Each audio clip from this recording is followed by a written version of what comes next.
Dr. Eric Kelly III and a host of phenomenal speakers from all around the globe for this 7-day virtual event that you don't want to miss. The mission of the Black Business Expo is to raise scholarship money from kids all the way from high school all the way from college. The Black Business Olympics is one of the largest Black business showcases in the world. It is an opportunity for businesses and companies to showcase their businesses globally. We are going to be giving away laptops up to $5,000 away to students. Again, I'm Olivia Appleberry, the founder of 2 Cents Finance and one of the speakers for the expo. I am so excited to see you there. For more info, go to www.blackbusinessexpousa.com or call 919-308-9090 and hope to see you there.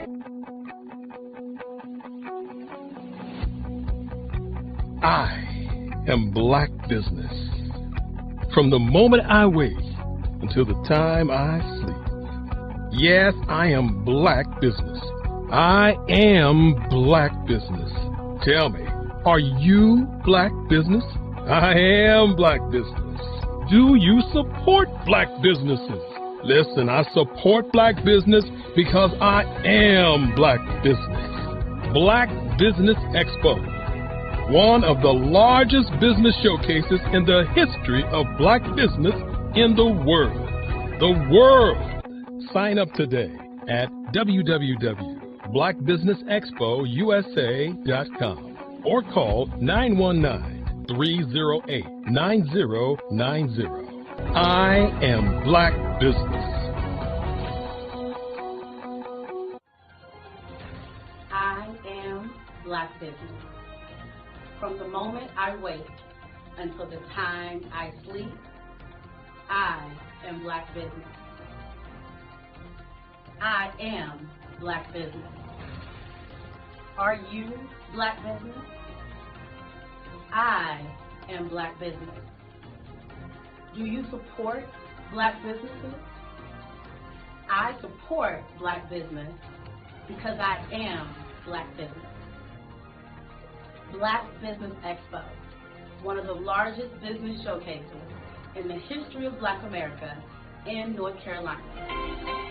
Join Dr. Eric Kelly III and a host of phenomenal speakers from all around the globe for this 7-day virtual event that you don't want to miss. The mission of the Black Business Expo is to raise scholarship money from kids all the way from high school all the way from college. The Black Business Olympics is one of the largest Black business showcases in the world. It is an opportunity for businesses and companies to showcase their businesses globally. We are going to be giving away laptops up to $5,000 away to students. Again, I'm Olivia Appleberry, the founder of 2 Cents Finance and one of the speakers for the expo. I am so excited to see you there. For more info, go to www.blackbusinessexpousa.com or call 919-308-9090 and hope to see you there. I am Black business. From the moment I wake until the time I sleep. Yes, I am Black business. I am Black business. Tell me, are you Black business? Black Business Expo, one of the largest business showcases in the history of Black business in the world.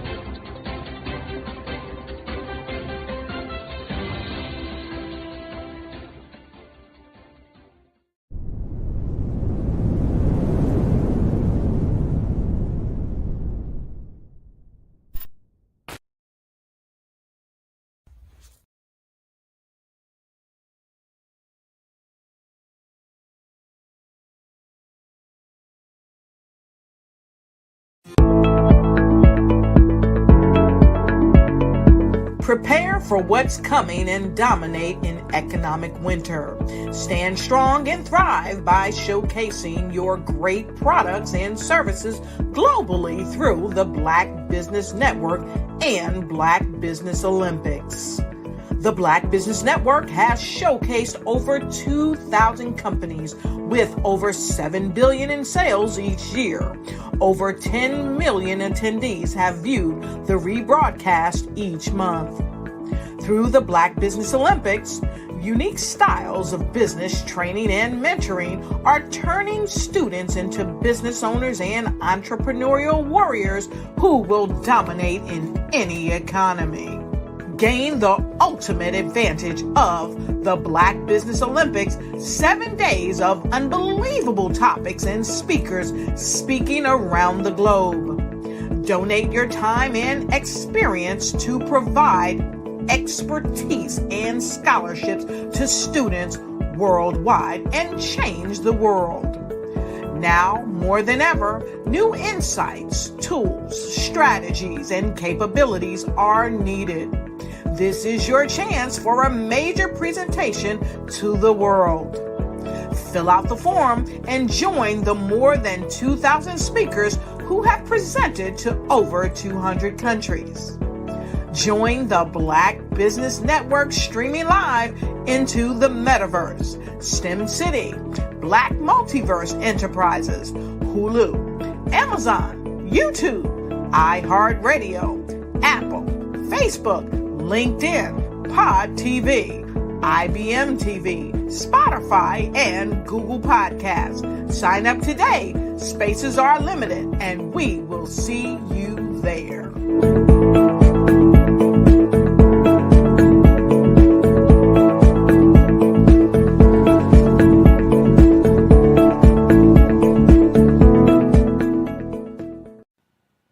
Hello, my name is Kiasi Helm and I'm 14 years old. I think my genius would probably have to be setting goals and achieving them. I say this because ever since I was young, I always wanted to be an author, and at age 11, I ended up achieving this. But not only did I end up becoming an author, I ended up becoming a public speaker, a publisher, a business owner, all these great things. The name of my business is Written by Kids Publishing Company.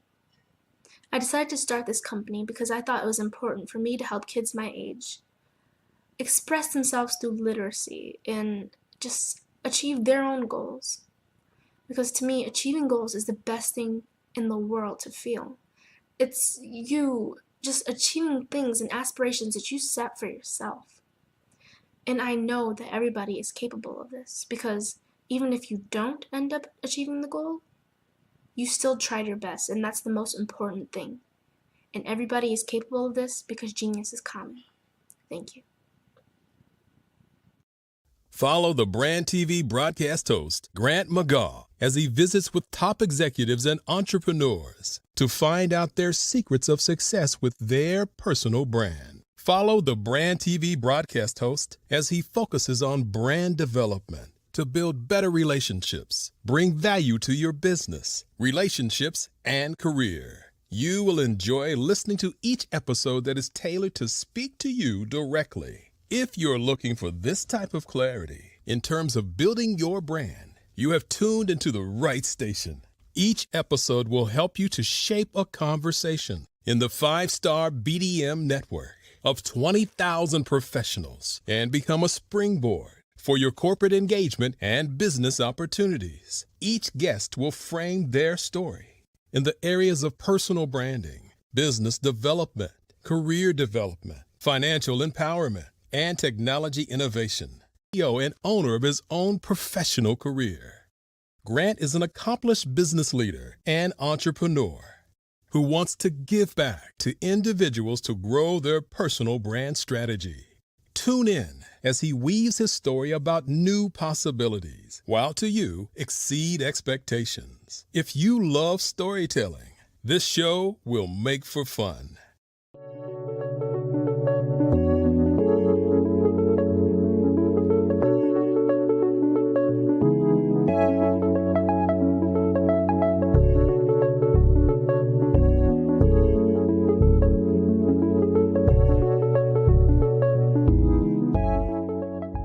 passion has been around helping communities of color and historically underrepresented and underserved communities, minority, rural, veterans, persons who are differently abled, in the intersection of education, innovation, technology, industry, and let's throw some entrepreneurship in there just for fun.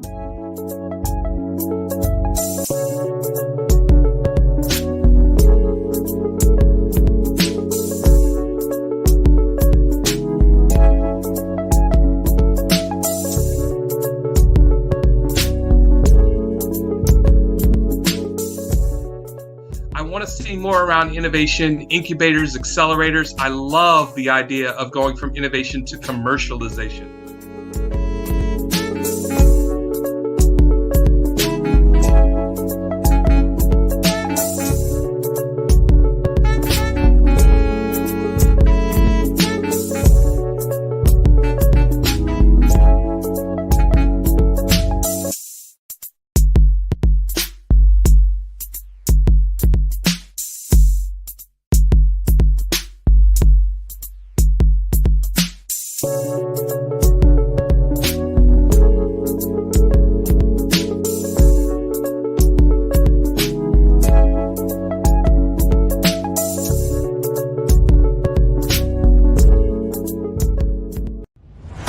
Social media is evolving. It's more vibrant, more colorful, more energetic, and so are you. It's not just photos anymore. It's video, it's audio, it's subscriptions. And now there's Fanbase, a new monetized social network. Fanbase delivers the complete native app experience with full content monetization for every user. No algorithms that shadow ban your engagement or growth, and no ads. Follow anyone for free and subscribe directly to your favorite creators for $4.99 a month. Plus, show some love by tipping on any post. Also, make a Fanbase page and monetize your content the same way. Finally, connect with your followers by posting the amazing content you already create. And now, get paid for it. It's time to energize and monetize, because everyone's a fan of something and everyone has a fan base.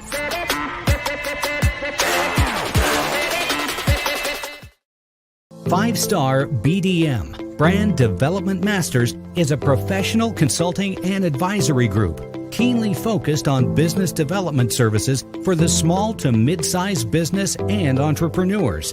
Although every business is unique, they often share business development challenges that can be addressed through smart branding.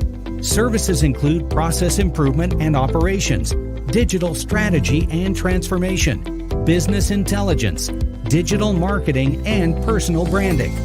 Our business and personal branding company has helped a number of professionals and organizations to optimize and grow. This results in more business, more opportunities, better reach, positive outcomes. Visit www.fivestarbdm.com today to learn more. What if you could build your own city? A place where every child can find nurturing people to help them achieve their full potential.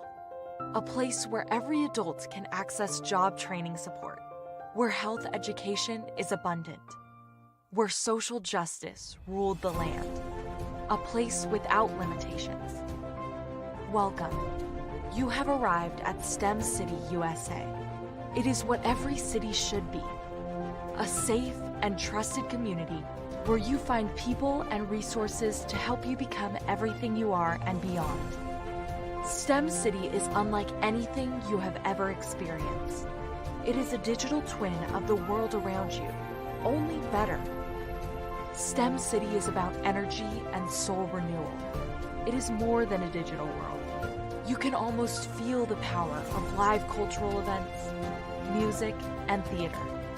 STEM City promises a better future for children with caring mentors and hands-on activities with dedicated tutors to support our youth. STEM City is your passport to a healthy lifestyle with weekly events addressing our community's many issues.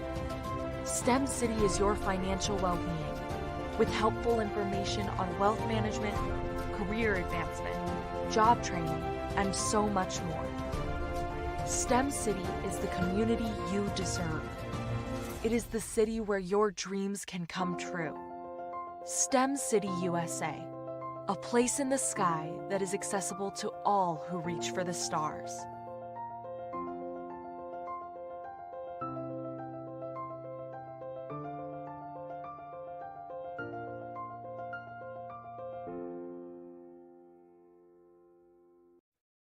Hey everyone, it's Grant McGaw, CEO of 5 Star BDM and host of the award-winning Follow the Brand podcast and TV series, where I help you to build a 5-star brand that people will follow. My genius is personal brand development through intelligent communication and helping you achieve your business and career goals. I am a requested speaker on digital technology and brand development issues. I want to work with you to increase the value of your current opportunities while attracting new ones. Every one of you is unique, and we all share challenges that can be addressed through smart branding. As a super connector, I work with you as an executive coach to guide you along the complicated business and career development road, providing the enhancement tools and information you need to succeed. Together, I will help you succeed in today's challenging business climate. I will evaluate and measure your progress. Best of all, I am right alongside you every step of the way. Build the brand called you. Genius is coming. Have you ever seen a parent stressed out and needed a stress reliever with their child? One morning I was coming out of a store and saw a mother and her 3 or 4-year-old son. She was highly upset, actually beginning to yell at him. However, the more upset she became, it seemed the calmer the child became. He sat down on the sidewalk, crisscross applesauce, folded his arms, and looked up at her with a smile. You see, the angrier she became, the calmer he became, because he had the control of the situation. Hi, I'm Frizelma Lynn. I am the CEO and founder of Frizelma Teaching Parents, LLC. I'm a retired teacher, school district administrator, an author, speaker, and I am the Parenting 911 coach. My mission is to rescue families by equipping parents with proven, effective, and practical strategies to enhance their parenting skills. Many times we as a society expect parents to teach, train, and raise their children without providing the necessary tools they need to accomplish this. However, parenting issues cannot be resolved without intervention.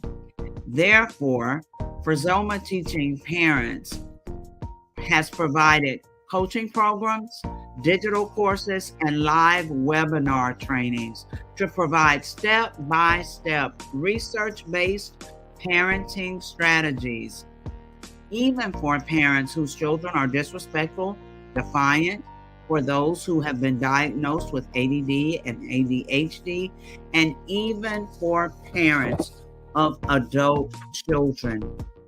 No longer will you have the need to feel like you are a failure as a parent.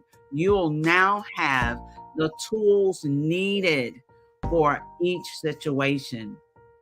Trust me on this one. Go to www.parenting911.org. Book a 15-minute strategy session with me or choose one of the coaching programs. Our training helps parents relieve stress.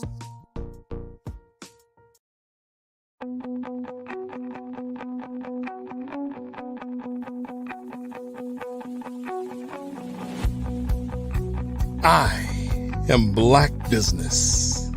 From the moment I wake until the time I sleep.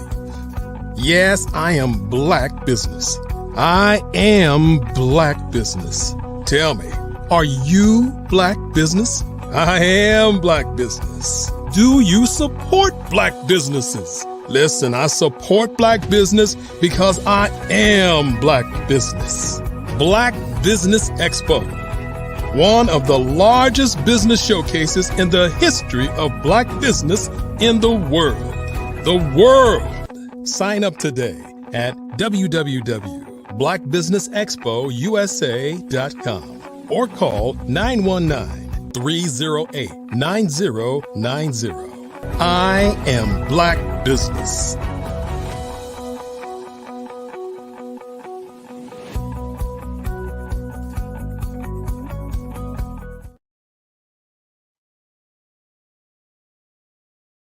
Owners. Good evening, business owners, entrepreneurs, thought leaders, and corporations. Welcome to the Black Business Network. My name is Frizelma Lynn, and I am your business moderator for this evening on the Black Business Network. The Black Business Network is a 24-hour business network showcasing Black businesses, business owners, entrepreneurs, and thought leaders worldwide. We have speakers from North Carolina, London, Singapore, Africa, Japan, and cities all over the United States. The Black Business Network is a global community sharing its business knowledge to empower, inspire, and educate businesses about business. Our first speaker is Kimberly Michelle, also known as the Purpose Pusher, a remarkable and highly sought after kingdom visionary, mindset coach, speaker, educator, and successful beauty and wellness business consultant. Most recently, the recipient of the 2023 Presidential Lifetime Achievement Award from the President of the United States. The 2023 Trailblazer Award from the Herpreneur Network, and the 2023 Woman of the Year from the Gentleman's Course. According to Exodus 31:3, her craft and talents have been divinely inspired, and she has harnessed them to make a significant impact in the lives of countless women. As the CEO of K. Michelle Enterprises, Kimberly has proven herself as a dynamic and versatile leader. Her areas of expertise span across various industries, including beauty and spa ownership and consulting, scaling businesses from 6 to 8 figures in 90 days, millionaire coach to coaches, and a 10x best-selling author. Let us welcome to the stage Kimberly Michelle. Oh, hello. Hello, beautiful. Thank you so much. Absolutely wonderful. We have this green vibe going on today, it seems. Yes.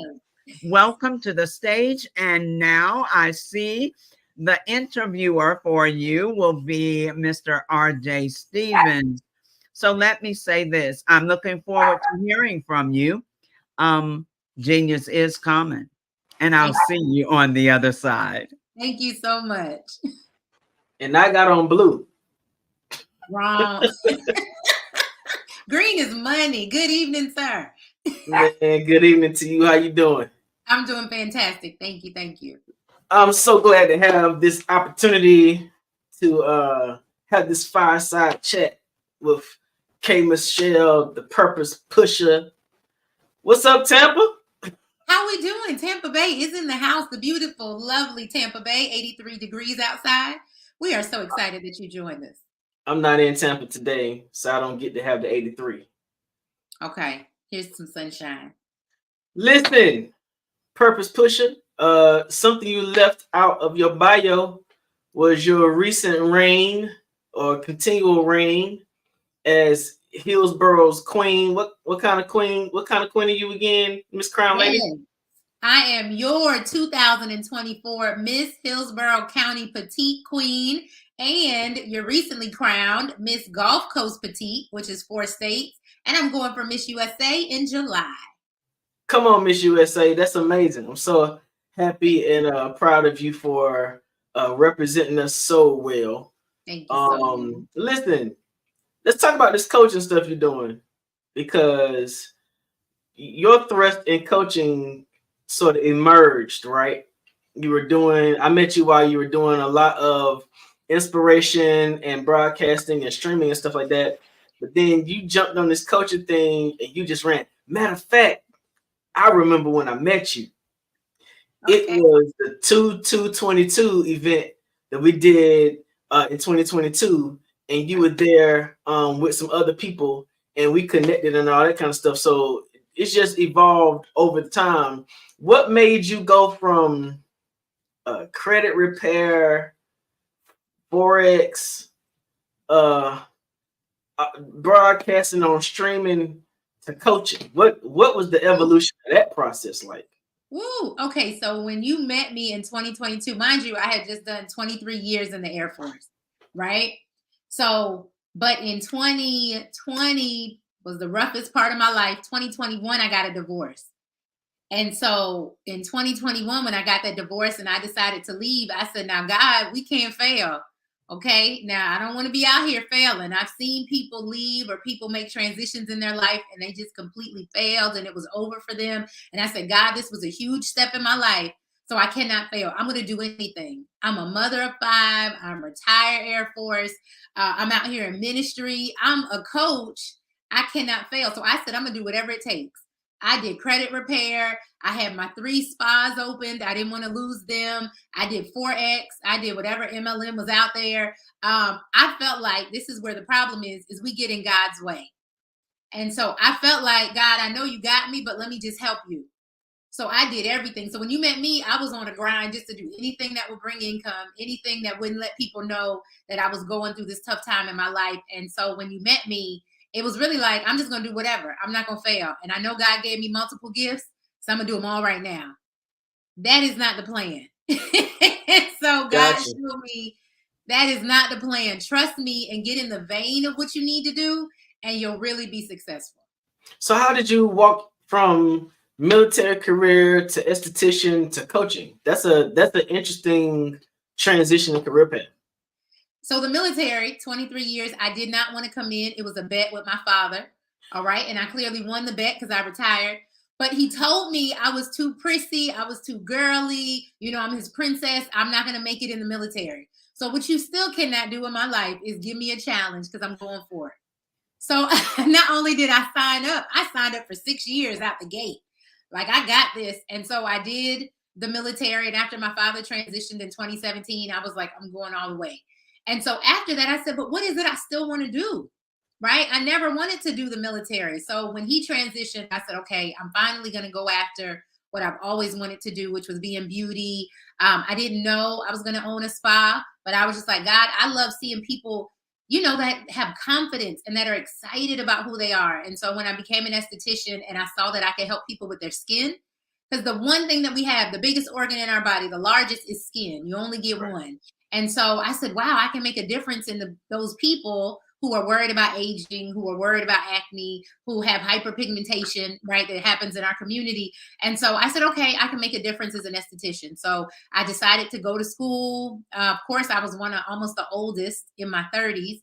So I said, well, I'm going to open a spa. So I opened my first one right out the gate. Then I said, I really like this. So I opened a second and a third. And then I said, wait, I don't want to be working on people every day, right? I got to bend over. I got to sit at the chair for an hour. And I believed in God using our hands wisely, right? So God said, you know what? You can do this and you can get paid a certain amount an hour, $100 an hour, or you can teach people what you do. You can mentor people. You can make people like you that do what you do, and you can double and triple that. So light bulb went off and I said, okay, God, I'm going to coach people to do what I do. And people kept asking me, how are you so successful? How did you open 3 businesses? I I have no degree in that. No one ever taught me how to do that. God literally downloaded what I need to do. And so I turned that into a coaching business, and now it has blown up. So there's a lot of, definitely after the pandemic or during the pandemic, a lot of people made transitions. Coaching, life coaching, business coaching has become very normal for people to walk into after they finish one career experience. Are you using any strategy? Is there some kind of thing that you have behind the scenes that thrust you out so that people can find you? How is your coaching business becoming so influential in the market right now? So you have to have a system and a strategy, right? Nobody taught me that in the beginning. I thought you could just have a want and a passion for it, and you could just go coach people and they would flood to you. But that's not how it works. You have to have a system and a strategy of getting your leads, getting these people that find out about you, finding your tribe. Then when they come to you, you have to give them something of substance. I also didn't know that. I thought, when they come to me, then we'll have some fun and I'll teach them some things. I did not know I needed to have substance and actually see transition happening for them. Actually have real numbers, real goals, and something really that I could define that actually showed they had a change. Otherwise, they're not going to pay me, or they're not going to pay me what I deserve, because now it's just a hobby and I haven't really given them some concrete evidence that they've had a change or a breakthrough. So how was it that you did your pricing model so that you could be compensated at your own perceived value and make your clients okay with paying you the amount that you felt like you deserved? This is my biggest part. Many people go out and just make up a number. You cannot do that. So I invested in myself first. And so I had to pay what I expected other people to pay me. So when I went out saying, I want somebody to pay me $500 or $1,000, I had never invested that much in my own craft. How could I expect somebody else to pay me that? So I started investing in coaches and mentors and actually paying the price and doing the work, paying $5,000. I paid over $20,000, over $30,000 for the coaching that I needed. So I could turn around and say, hey, my coaching is valued at $1,000 because I have my certifications. I've done the work. I've even done the personal breakthrough work. So now I can assist you. So that's what happened. My pricing model did change. I know a lot of people, even when I teach this, they're scared to find out what their worth is, what they should charge. But you have to sit down and you have to look at what you offer. You have to sit down and see what sets you apart from somebody else. You have to look that out and see your education. And then what kind of breakthrough are you bringing to the person? That's going to determine your pricing. So you're talking about developing a unique perspective towards a person's transition, right? Earlier on, I was one of the few Black or brown individuals who were a part of the JM team, right?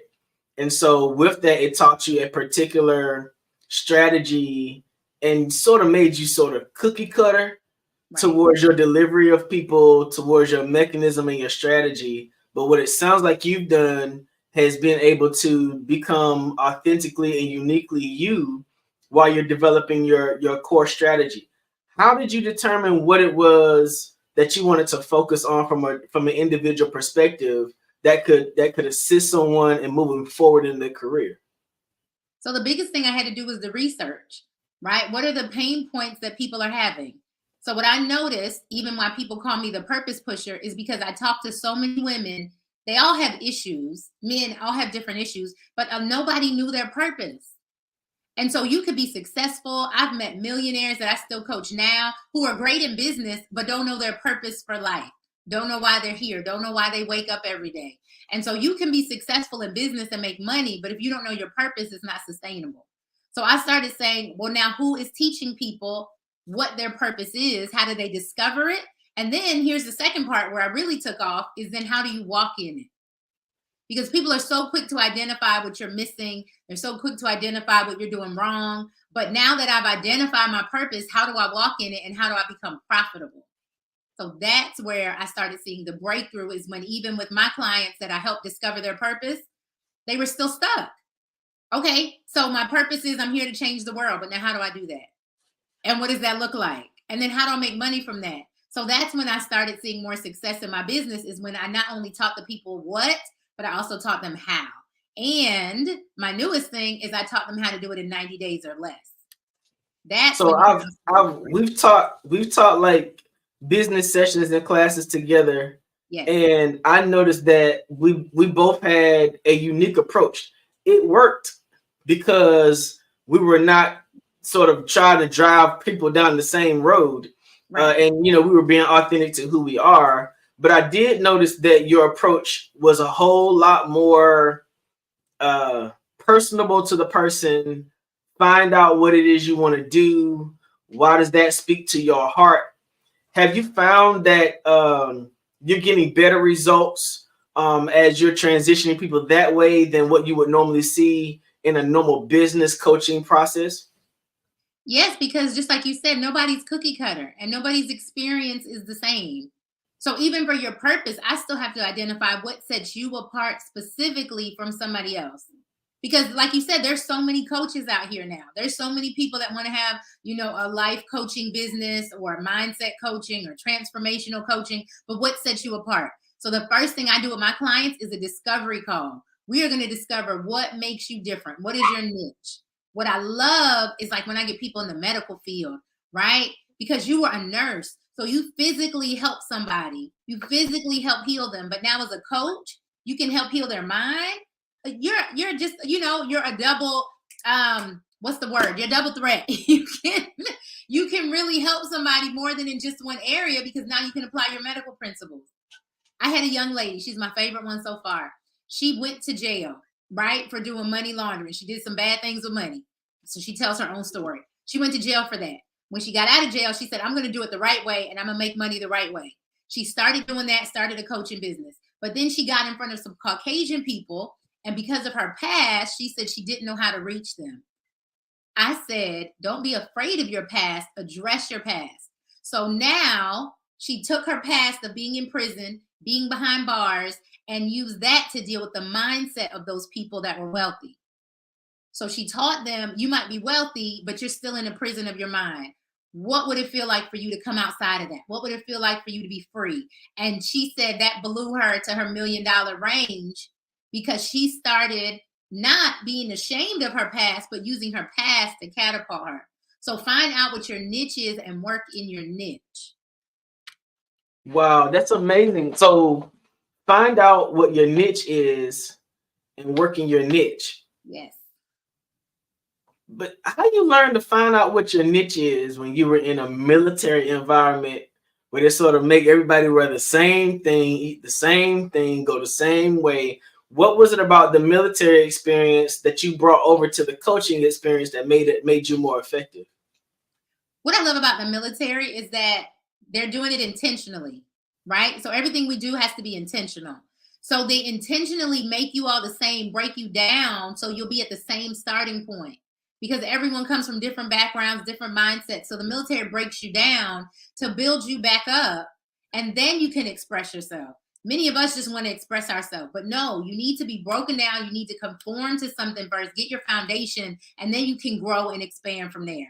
But let's build the house first. Let's get the foundation before you're trying to tell me about the inside and the crown molding and the different floors. We just need the foundation first. Do we have a house? Because you're too worried about what's going inside. So the first thing you have to do, even with your business or be successful in business, is what is your foundation?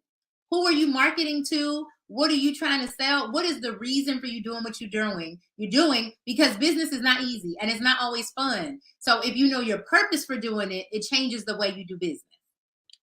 That's awesome. If you know your purpose, it changes the way you do business. Now, what if I am knee deep in business, invested in, like locked and loaded, but I realize one day that I don't have passion for this anymore? What do you suggest for people who are looking for a moment to transition? First of all, passion will not get you anywhere. I love having these conversations with you, RJ, because passion is what our problem is anyway. We are chasing passion. Stop worrying about what makes you feel good and what makes you smile. No, it's what do you purpose to do? Right? I'm sure there's a lot of things in life that you could be successful at, but that is not your purpose. So if you are knee deep in something that you just have a passion for, you need to stop and refocus and probably redirect yourself. First of all, there's nothing wrong with redirection before it's too late. Okay. Many businesses fail because they're afraid to redirect. They're afraid to refocus. They're afraid to admit they got it wrong. You can look at companies like Amazon, right? Just started off doing books, but what is he doing now? Where have they refocused now? Where have they repositioned to, right? Walmart. People said, oh, Walmart was doing great. But then Walmart said, we got to jump on the digital train. We got to jump on having shoppers. I was in Walmart the other day. They have a new lane just for like these Instacart people. Because they said the Instacart people are having to wait in line, which makes their time too long. And now people aren't tipping them. So Walmart came up with a special lane just for online shoppers. So they're keeping up with the trend. Sometimes you just have to refocus and redirect. Don't just go out of business because you're knee deep in a passion that doesn't work anymore. So you're talking about focusing and redirecting, and now you redirecting to pushing your passion as the petite princess. Not a passion. What's going away the P word? How does what you've been doing line up with your purpose as you're showing it as you've been pushing towards being crowned as a queen to represent these communities as a petite queen? How did you pull all that together? So again, it was a challenge, right? It was on my list that I was always going to be in a pageant, just wanted to do it one time. But when they told me that I could represent my platform, when they told me I could travel around the world telling people about my platform, it changed my life. So my platform is called Die Empty, which literally means living a life without regret. So if I'm saying that I want to die empty, I want to live a life without regret, that means at 43 years old with 5 kids and divorced, I'm going to get up here and do a pageant with these young kids. Let's go. Because the category is like 28 to 44. And so I had to think about it. I'm closer to this range, right? Maybe I should do the next one. I said, no, I'm going to go out there and I'm going to give it my all. So my very first competition, because I got Miss Hillsborough, but then I went for so let me tell you real quick. Miss Hillsborough County, I made it, which put me in running for Miss Florida. So my very first pageant, you got to do a bathing suit and all that stuff. And I said, now listen, y'all, I'm in ministry. So my bathing suit going to look a little different. Okay. So my very first pageant, and I got first runner up for Miss Florida. And so I was tempted to say, now, Lord, this was fun. We did it. I'm done. And afterwards, so many people said, this was your very first pageant. You got to go to Miss USA. And I said, nope, I just wanted to do this one time. Do you know I got a call? And they asked me from Miss USA, I got a call and they said, do you still want to go to Miss USA? I said, well, no, I didn't make Florida. You know, I made first runner up. Congratulations to the other person. She said, let me know. And if you want to compete, we have something for you. And so when they called me, they gave me Miss Gulf Coast Petite. I qualified for that. So I'm fighting over one state of Florida, sad because I didn't get it. When they called me back to say, you got 4 states that you made it over, which is 2% of all the people that ever applied. So I said, God, again, I got out of God's way.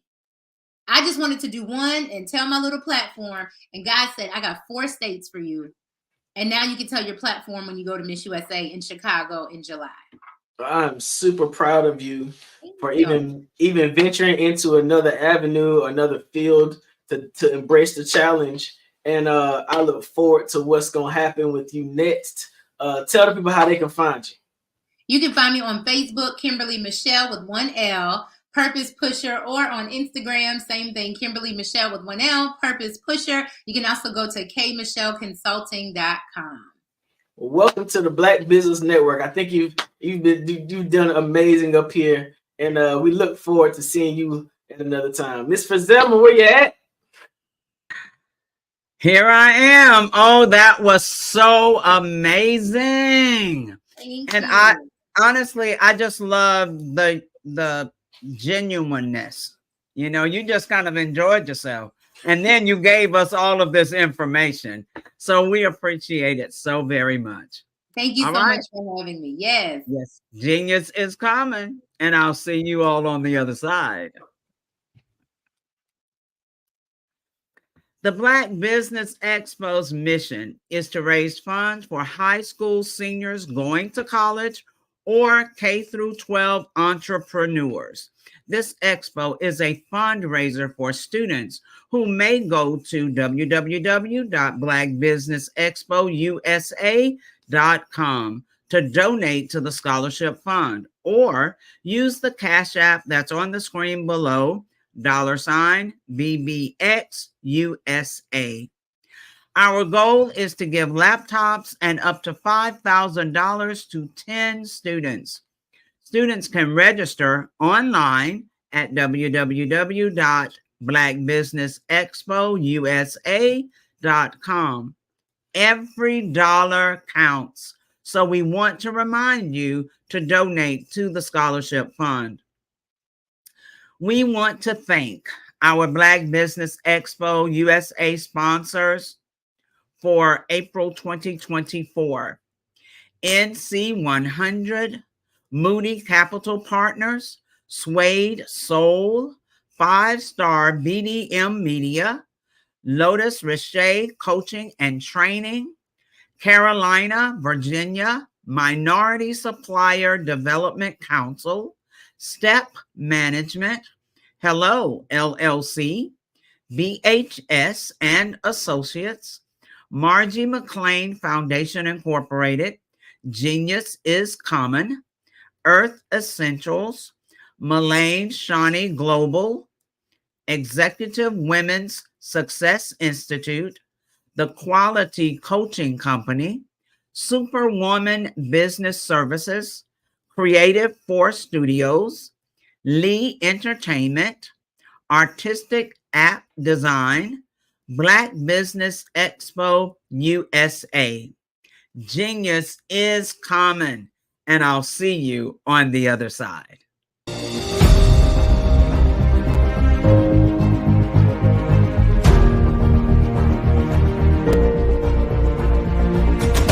Hello, ladies and gentlemen. Allow me to introduce myself. My name is Tara Bush, and I am the co-founder and COO of the Hello LLC, where our mantra is helping everyone live life optimally.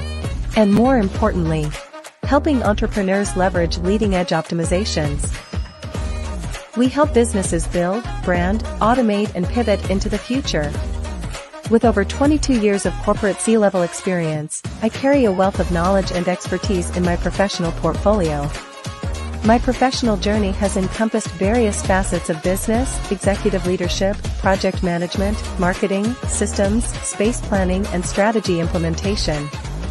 I have had the pleasure of partnering with and managing multi-million-dollar projects for the top Fortune 500 companies, prestigious universities, and well-known sports teams around the world, like ExxonMobil, Apple, Samsung, Citgo, HP, Ziegler Cooper, the Houston Astros, the Dallas Cowboys, Bank of America, and Vanderbilt University.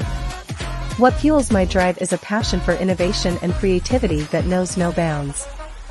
I thrive on pushing the boundaries and thinking outside the box to bring fresh, ingenious ideas to the forefront. I turn visions into reality.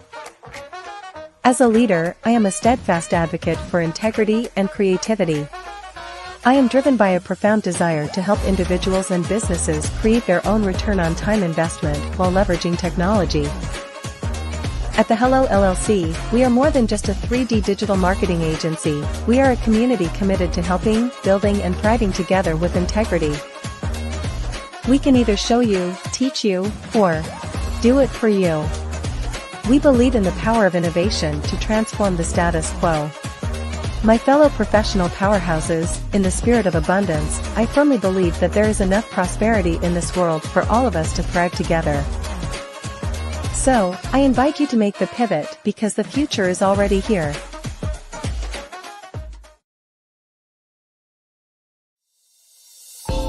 Over the past few years, we've seen the growth of existing and new initiatives focused on financial inclusion, building global networks, and reducing the wealth gap in response to the idea there's not enough seats at the table. Whether their outcomes are to increase the representation of Black executives on corporate boards, ensure an inclusive global economy, or to create new U.S.-African commercial pathways, the strategies are often carried out by separate programs. The question is, should they be? With the continent of Africa being home to more than half of the world's fastest growing economies, the youngest workforce, over 400 companies generating more than $1 billion annually, 700 generating more than $500 million annually that are poised for growth, and being the destination of nearly $5 billion in venture capital in 2021.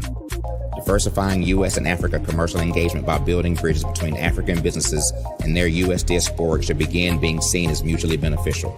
From helping to reduce Africa's enormous capital gap to catalyzing two-way trade opportunities, the COVID-19 global pandemic hopefully has taught us that global challenges and opportunities are more interconnected than we thought. During the pandemic, African companies like Unicorn Flutterwave, insurance provider Reliance Health, ride-hailing app Yasir, and 54Gene, the continent's first bank of DNA on people of African descent, proved that when African companies have access to networks, capital, and information, they grow big, grow fast, and create solutions that are valuable to the world. This is why BDirect was created. We are the first U.S.-based but African-centric board preparedness and board search company designed to connect U.S. Black talent and corporations to African businesses. Unique and fundamental to BDirect's success is our process of helping board candidates adapt their experience and networks to an African context before they're connected to high-growth companies that are looking to locally and globally scale. From our focus groups with African business execs and government leaders, we don't ignore the sentiment that business is easy, but people are hard. Having a pool of board candidates with hard-to-access networks and extensive experience across the business lifecycle, including successfully raising capital, is table stakes for an initiative like this. So yes, we have that. But corporate or entrepreneurial success in the U.S. does not guarantee success in Africa. Developed alongside industry partners on the continent, our training program, BDirect Prep, is designed to transpose their experience to create cultural comfort, understanding, and a commitment to helping businesses in Africa scale. Our board governance sessions are African, continental, and country-specific, integrated with cultural awareness and dexterity training, masterclasses led by African industry execs, and mentoring and coaching from African continental-based facilitators. But even more unique to BDirect Prep, we cap off our training program with an immersion trip to help candidates that have not been to Africa before see and feel Africa's complexity and opportunity from African soil. We all know traditional network-based board placement has historically left a lot of us out of ever really being in the paid board pipeline. Our strategy supports the work of many great organizations that are successfully filling seats at U.S. board tables by creating more tables for those that are still left on the sideline. It's time to start seeing the role and value of U.S. Black talent and businesses on the continent of Africa differently. Old perceptions and habits limit economic inclusion. Let's transition Black talent and the African businesses they will support from the periphery of the global economy to its core. Living in a global lockdown, we all know now how fast local and global economies can change, and see the value of having businesses that hire, strengthen local value chains, and even grow globally.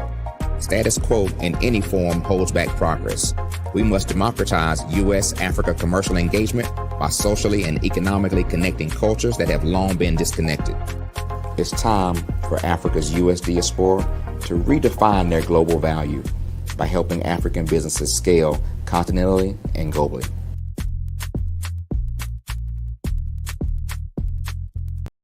Follow the Brand TV broadcast host, Grant McGaugh, as he visits with top executives and entrepreneurs to find out their secrets of success with their personal brand. Follow the Brand TV broadcast host as he focuses on brand development to build better relationships, bring value to your business, relationships, and career. You will enjoy listening to each episode that is tailored to speak to you directly. If you're looking for this type of clarity in terms of building your brand, you have tuned into the right station. Each episode will help you to shape a conversation in the 5-star BDM network of 20,000 professionals and become a springboard for your corporate engagement and business opportunities. Each guest will frame their story in the areas of personal branding, business development, career development, financial empowerment, and technology innovation. Grant McGaugh explains why he is the CEO and owner of his own professional career. Grant is an accomplished business leader and entrepreneur who wants to give back to individuals to grow their personal brand strategy. Tune in as he weaves his story about new possibilities, while to you exceed expectations. If you love storytelling, this show will make for fun. Phenomenal Tanya T. Wise, who is here from the great state of Maryland. Tanya, welcome and thank you for being with us today. Can you indulge our audience a little bit and tell them just a little bit more about who you are and what it is that you do? Well, I love being able to talk to people and have a magnetic attitude, being able to just show them. So I always like to say, level up is Coach at Tanya T. Wise here. So can you tell our audience, just give them a teaser about what your presentation will be about? So my philosophy is that we should all be living our dream life. So tomorrow I'm going to talk about how you start living your dream life. What are some of the things that you thought about in your childhood that you just kind of let go and dormant? Wow. And I want to reignite that and just give you some pointers and some tips, some tools, some strategies to be able to start living your best life now. And guess what, Wanda? And leave an inheritance for your legacy. Oh my goodness. Okay, I know that's resonating with a lot of people. I've heard that you have a dynamic coaching program. Can you tell us a little bit more about that? Absolutely. So our coaching program help people that have the lack of time, that lack strategies, and lack the confidence to go after their dream life. So we help them implement tools, we help them implement strategies, as well as give them resources so that they can live their best life now and leave that inheritance. Wow. Oh, I love that. I love the leave the inheritance part. Listen, you are dropping some major nuggets, and I know a lot of what you're saying is resonating with a lot of people, but I think we're all curious. How did you even make this transition into the speaking and coaching arena? What's the story behind this? So I started out in finance, and I realized that a lot of people don't necessarily go after their dream life because of the lack of finances or the education behind finances. But it wasn't until I lost my firstborn, my only son, that life changed for me. And where I was going after it all, living the corporate life, hit my 6-figure income and living in my dream house with my dream man, driving my dream car. I nearly lost it all when I lost my son. And so I realized it only takes one financial catastrophe that can change your entire life. That's what made me start All New Beginnings. Because no matter what's going on in life, there's a new beginning. And because of that, we developed a program called Wise Minded. My little slogan is, don't just dream it, let's live it. If they want to connect with you or work with you, what is the best ways for them to be able to do that? Well, for my social media guru, you can connect with me on every single social media platform as Tanya T. Wise.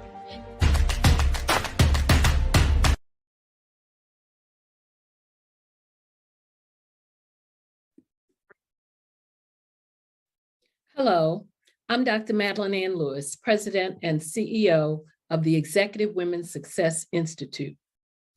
And my genius is helping women accelerate the path to success. You know, I was blessed to have strong women in my life who encouraged, motivated, and pushed me to do my best and to never even think about giving up on my dreams. So I say to women, we must show up to rise up. We have talents and potential, but who will see them if we don't speak up and get noticed? I know that women are a tremendous resource on this planet, and there is nothing more fulfilling than helping a woman tap into her full potential. I do this because I want to be a part of helping as many women as I can to show up, to rise up. I do this because genius is common.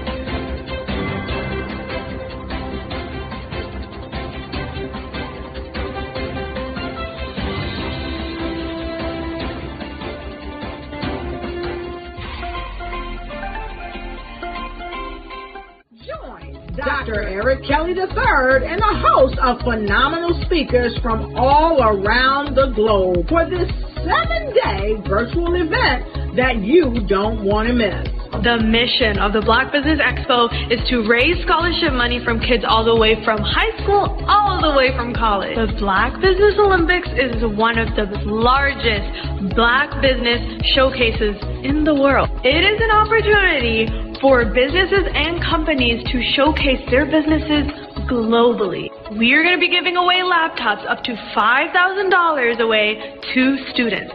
Again, I'm Olivia Appleberry, the founder of 2 Cents Finance and one of the speakers for the expo. I am so excited to see you there. For more info, go to www.blackbusinessexpousa.com or call 919-308-9090 and hope to see you there.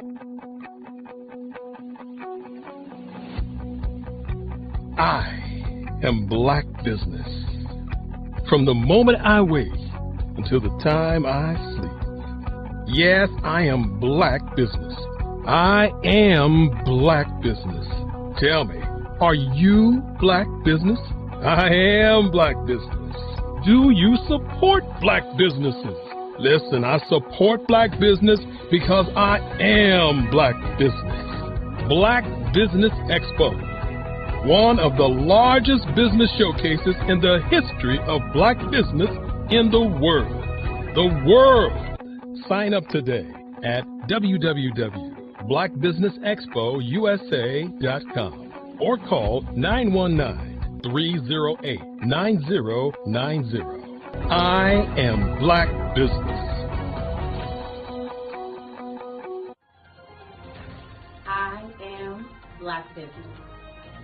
From the moment I wake until the time I sleep, I am Black business. I am Black business. Are you Black business? I am Black business. Do you support Black businesses? I support Black business because I am Black business. Black Business Expo, one of the largest business showcases in the history of Black America in North Carolina. Join Dr. Eric Kelly III and a host of phenomenal speakers from all around the globe for this 7-day virtual event that you don't want to miss. The mission of the Black Business Expo is to raise scholarship money from kids all the way from high school, all the way from college. The Black Business Olympics is one of the largest Black business showcases in the world. It is an opportunity for businesses and companies to showcase their businesses globally. We are going to be giving away laptops up to $5,000 away to students.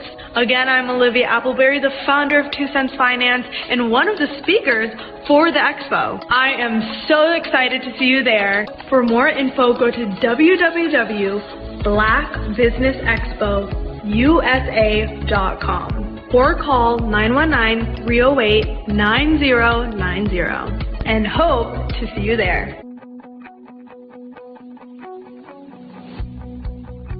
I am Black business.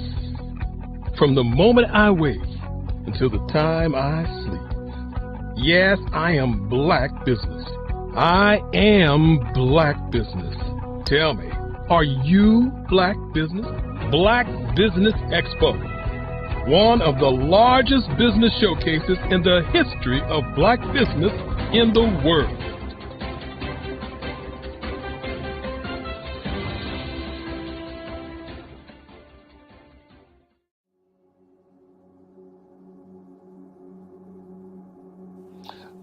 I was born and raised in southeastern West Virginia, the coal fields. My father was an AME minister.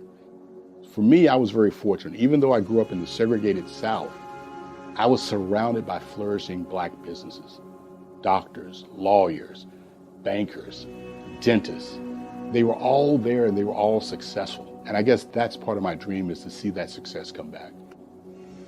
My name is Joseph Simmons, and I am the founder of the Center for Micro-Entrepreneurial Training. We have this moment in time where we can change the trajectory of people. And our focus is on women, Black and brown entrepreneurs, and their access to capital, their ability to build thriving businesses, the ability to employ people. There's a study that showed that in those three communities, especially Black and brown communities, $1 stays in those communities for 30 minutes. In white community, $1 stays in their communities for 8 hours. So think about it. For you in a Black or brown community to get gas, to get food, to go to a restaurant, you've got to leave your community, take those dollars out of that community and take it to another community that's already being well served. So if we can reverse that, if we can go from 30 minutes to an hour to 2 hours, that's progress. That's what we need to do. I was with SCORE, and then in May of 2020, of course, the events happened in regards to the murder of George Floyd. The other thing that I was experiencing was the denials of federal funds for small businesses. And it revolved around one thing. These businesses were not being prepared for grants and for government programs. And I came up with the idea for the Center for Micro-Entrepreneurial based off those two things. Morgan Stanley had a report out in 2020, first quarter, and it talked about there were 3 groups that were massively devastated by COVID-19 on their business. That was 1, women, number 2, Black, and number 3, brown entrepreneurs. The research showed that they had less cash on hand, they had less opportunity to go into a bank and get money, and they were very dependent on family and friends to keep their business up and running. If we can focus on those 3 groups, then we can have a dramatic impact on our communities. Really, the focus is on 3 areas. And those 3 areas are 1, the people, number 2, the courses, and number 3, a support network. Here at CMAT, we will provide you with the fundamentals for generational success. And you will be creating a vibrant community by attending our 5-day immersive training course.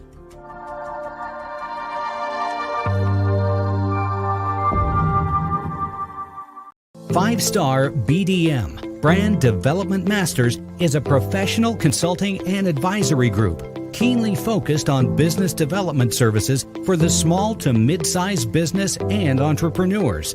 Although every business is unique, they often share business development challenges that can be addressed through smart branding. Services include process improvement and operations, digital strategy and transformation, business intelligence, digital marketing, and personal branding. Our business and personal branding company has helped a number of professionals and organizations to optimize and grow. This results in more business, more opportunities, better reach, positive outcomes. Visit www.5starbdm.com today to learn more.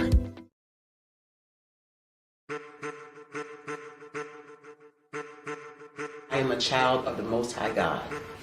He has gifted me in ways that I could not even imagine and didn't know.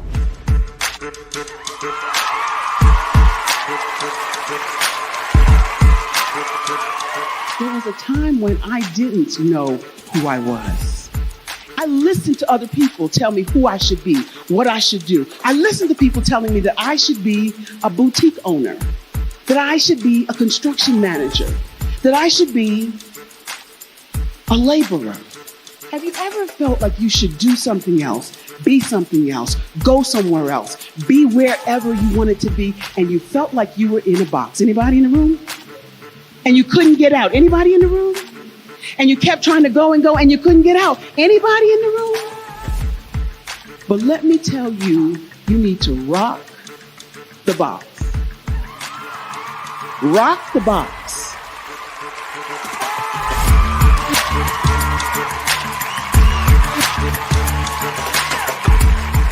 I am engaging, inspiring, and empowering.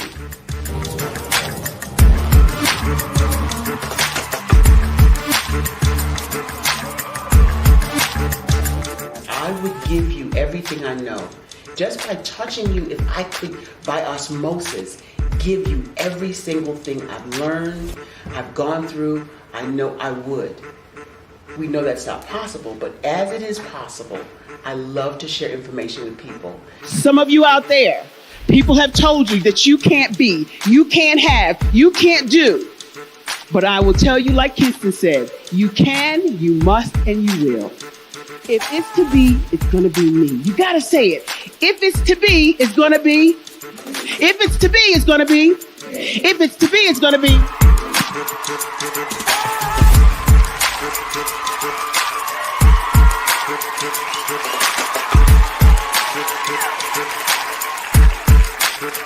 Barbara is because she believed what her mama said about her and not what other people told her. Every day you wake up, when you're in a situation, it's your choice whether it's an advantage or the disadvantage. She gained her confidence and her life, and now she is a testimony. If I can help you elevate yourself, then I feel like I'm elevating my own self as well. What you know and I know together can change the world.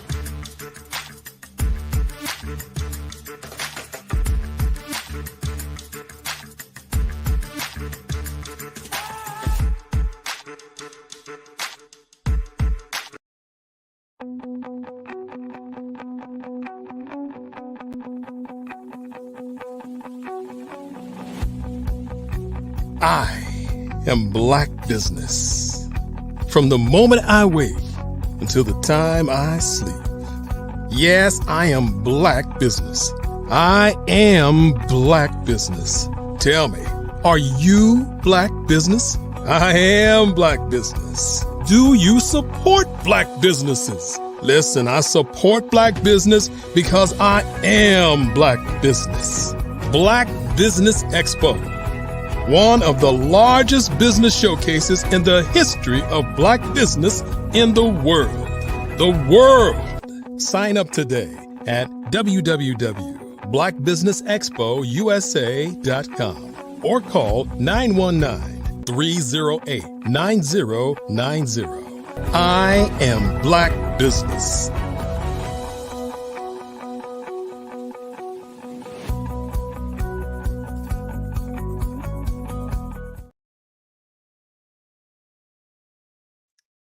Good evening, business owners, entrepreneurs, thought leaders, and corporations. Welcome to the Black Business Network. My name is Frazelma Lynn. I am your business moderator for this evening on the Black Business Network. The Black Business Network is a 24-hour business network showcasing Black businesses, business owners, entrepreneurs, and thought leaders around the world. We have speakers from North Carolina, London, Singapore, Africa, Japan, and cities all over the United States. The Black Business Network is a global community sharing its business knowledge to empower, inspire, and educate businesses about business. Our next speaker is Wesley Green. He is an entrepreneur that is enthusiastic about all types of businesses. He currently is the co-founder of Black Baron Transport LLC, along with Southland Freight Solutions LLC. He started his journey in the logistics in March of 2017. His first job was as a freight broker, where he negotiated prices with trucking companies in an effort to get customers' freight moved. He fell in love with the art of negotiation, which made him look deeper into the industry as a whole. After taking a deeper look, Wesley adopted a creative, problem-solving approach to serving customers, which helped him create a lane that is unaddressed. He now is the owner of 2 firms, grossing over $2 million a year and growing at a rapid pace. He is a loving husband and father of 1 with another on the way. In his free time, he likes to barbecue, watch football, and hang with friends and family. He is also an outspoken Christian with a heart to find solutions to help the people that society tends to overlook.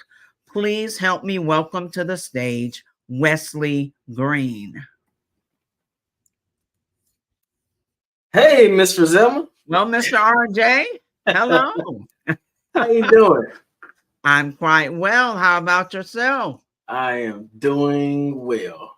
Wonderful. Jesus is coming. I'll see you on the other side. Yes, sir. Did you know that approximately 333.34 million businesses exist today, according to a report from 2021? And you may be one of those businesses, or maybe you're not in the business market yet, but you're aspiring to be a business owner. Well, guess what? You're in the right place at the right time. Because let's face it, everything is about timing and opportunity.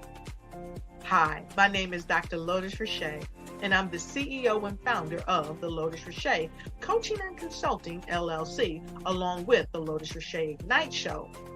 15 minutes of success with Dr. Lotus Richey, as well as books to boom your business and bring who you are. And today, I want to bring this amazing message to you about the Black Business Network and the Black Business Olympics. See, the Black Business Network and the Black Business Olympics is designed to help people just like you, that's right, that look like me, to take their business to the next level. Not just in your front yard or your backyard, but globally. The Black Business Network and Black Business Olympics is designed not to just help you survive, but to help you thrive.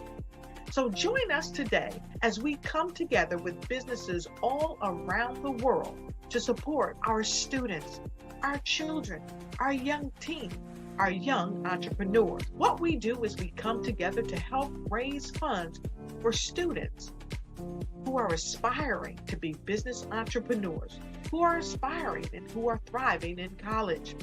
We endow them with a wonderful opportunity to gain scholarship of either a laptop or several thousands of dollars. And we invite you to help be a contributor to this amazing opportunity to help someone that looks just like you. So join us today at our website and let us connect with you and help you ignite and take flight in every area of your life on the Black Business Network and the Black Business Olympics. I'll see you on the other side.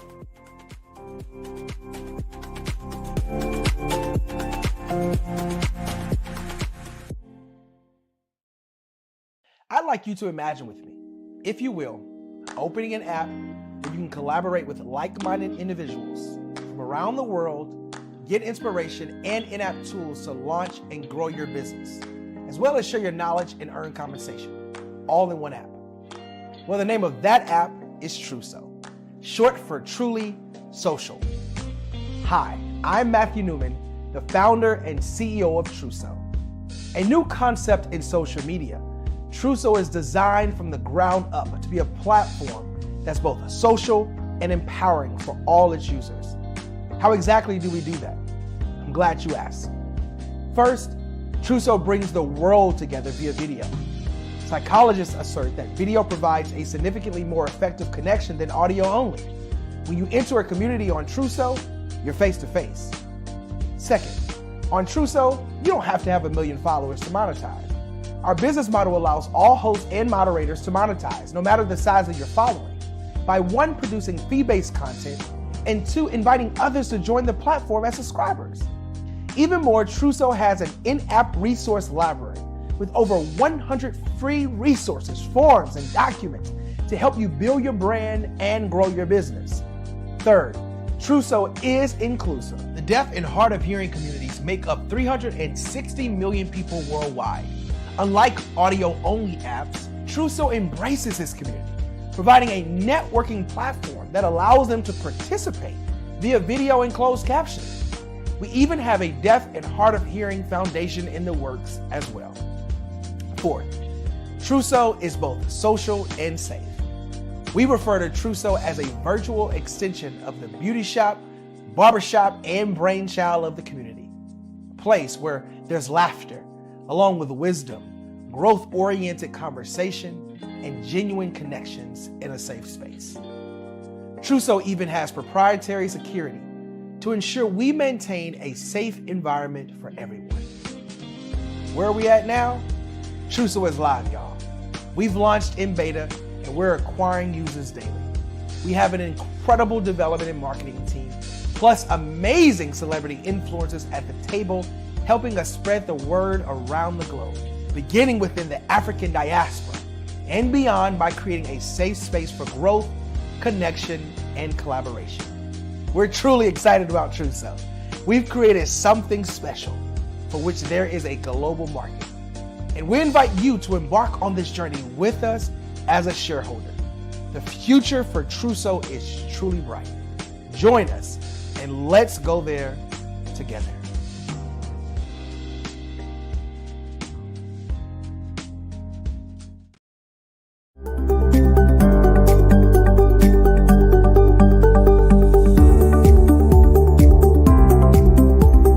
My name is Katie Bennett, and I own Lexicon Presents Publishing. We are a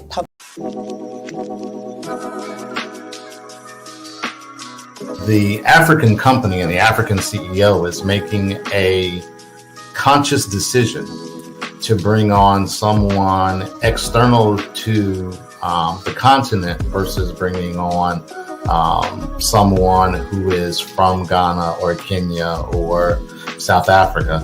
And so the skill sets of the people that we take through our executive leadership training program and ultimately on the placement, obviously have to be extremely high caliber. So what we look for are corporate executives at the vice president to C-suite level, as well as Black entrepreneurs. When we look at the Black corporate executives, we're looking for some very specific skill sets, whether that be around supply chain, sales and marketing, engineering, product development. We want our folks to be able to add immediate value to the corporate board, right? And the other thing is, even if they don't necessarily have specific industry experience, they're bringing a diversity of thought.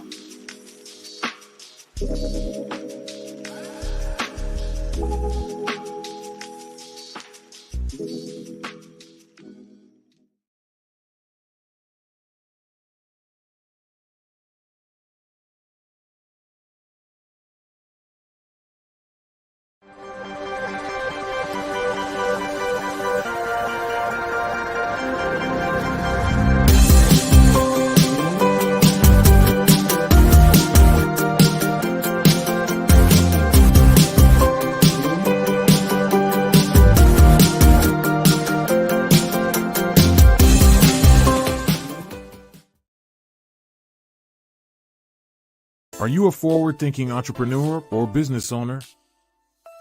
The world is changing faster than ever, and it's time to pivot and adapt to the future. Hello LLC is here to help you do just that. Hello stands for helping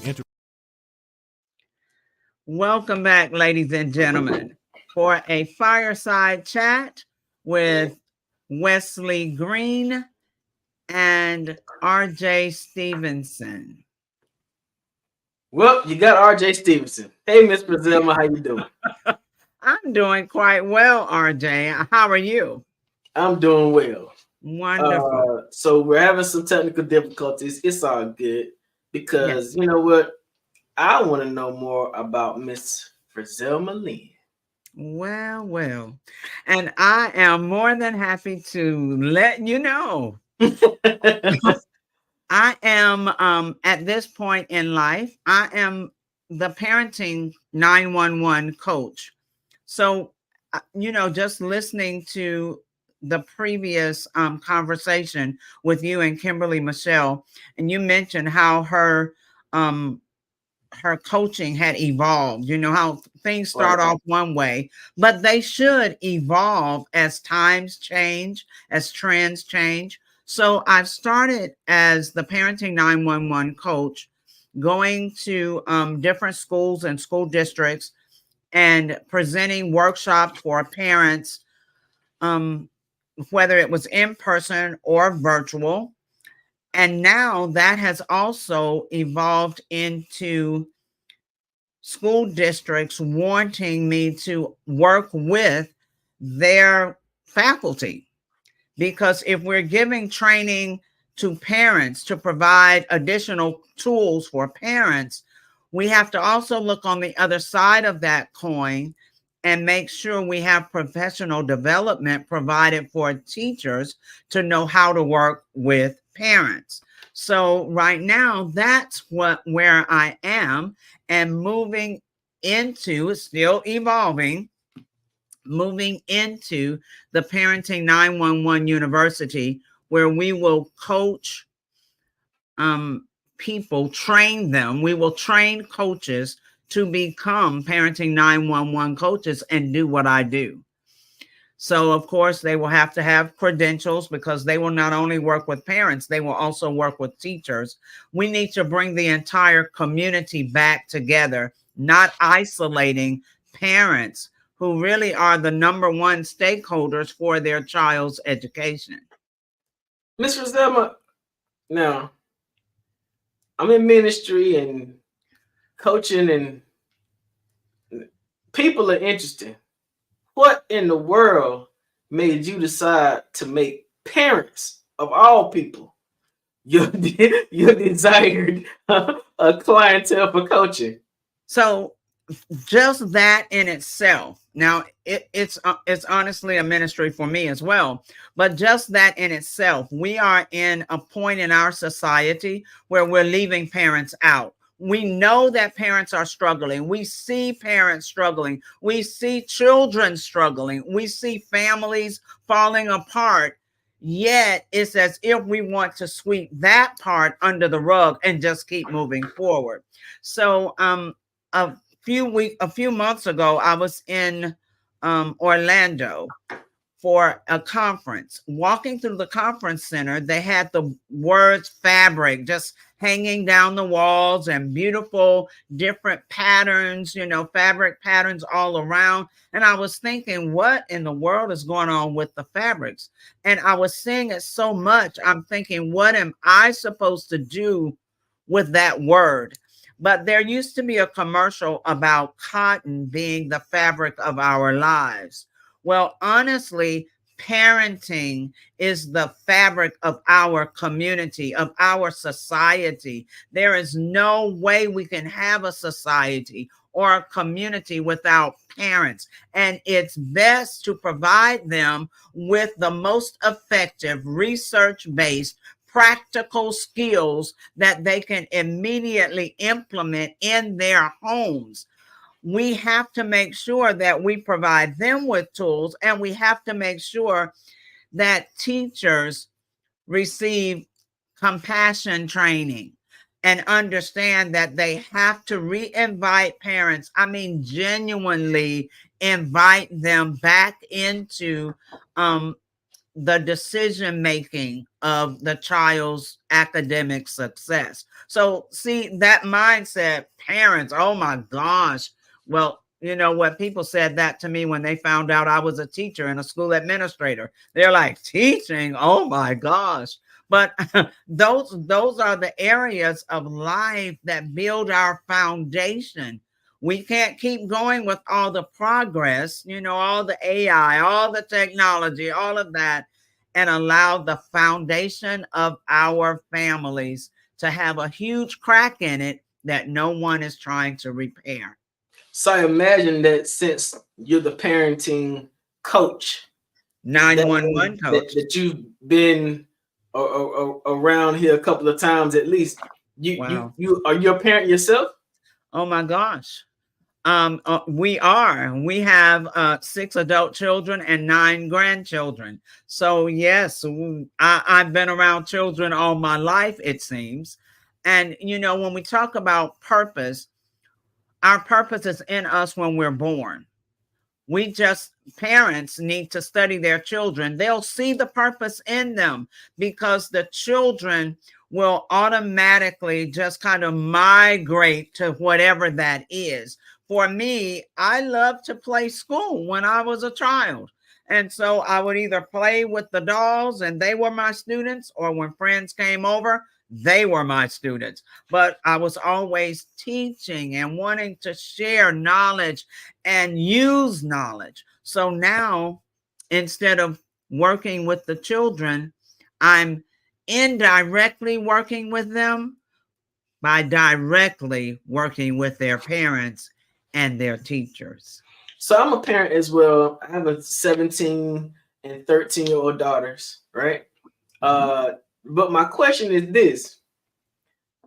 As a coach, how do you suggest that parents make certain that they're pushing their children towards uniqueness and authenticity?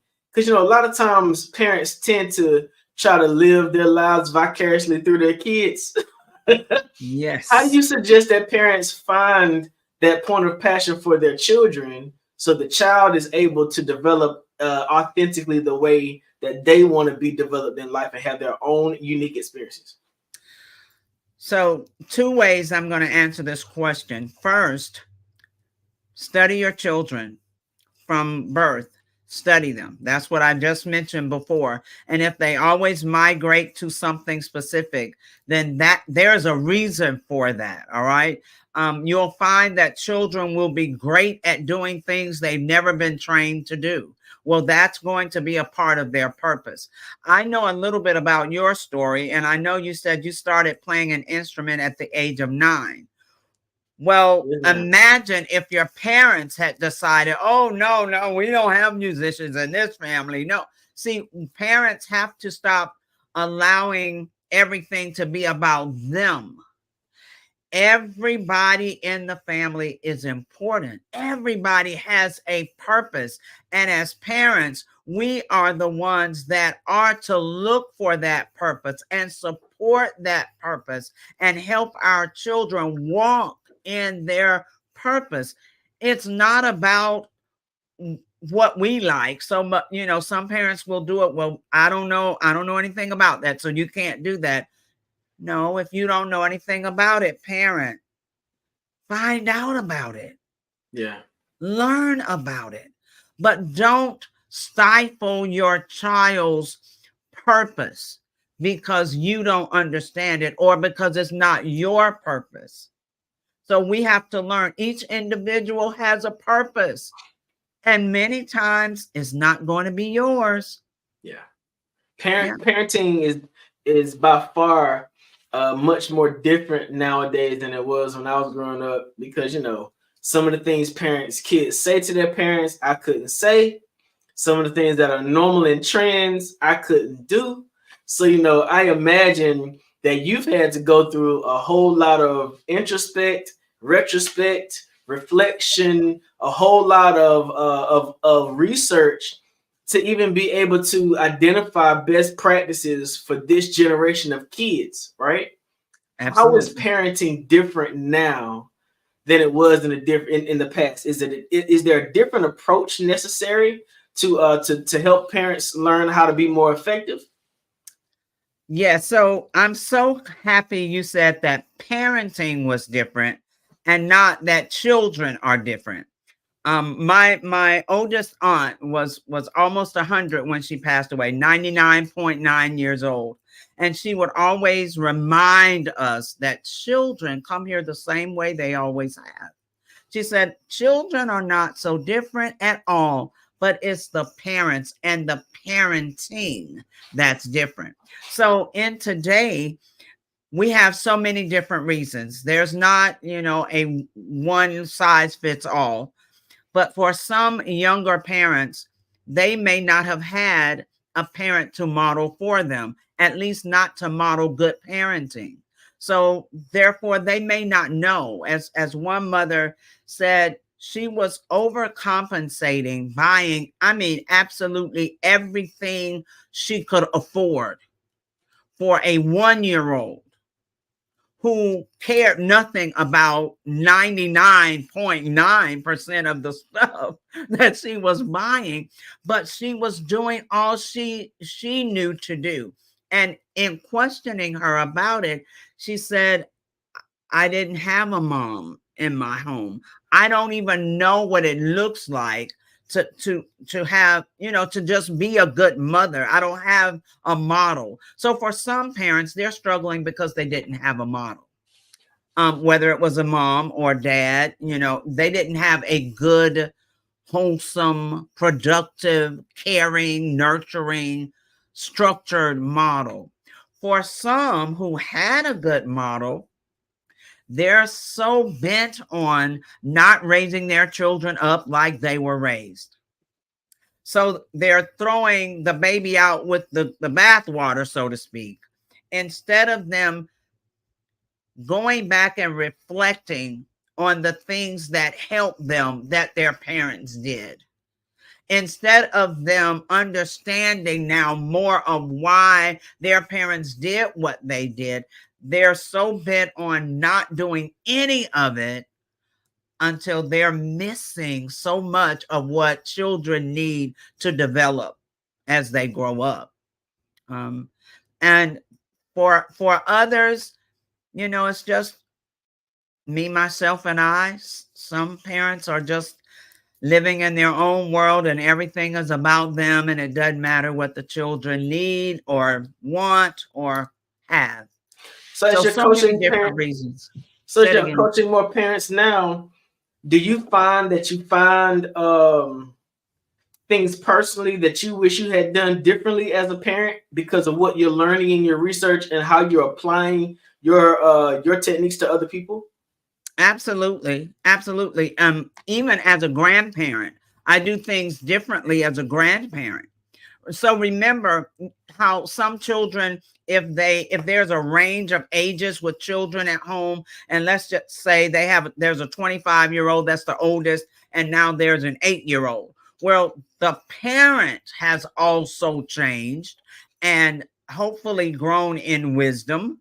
And so they're not going to parent that 8-year-old the same way they did the 25-year-old. They were learning how to be a parent then. And now they know a little bit more. So yes, it is different. I've learned so much through research, through just living, becoming wiser. And I tell parents often, please don't hesitate to apologize to your children. Let them know if there is something that you've learned you could have done better. It's not so much that you were wrong, but you could have done better. There, you see where there could have been improvement. If you possibly can, apologize.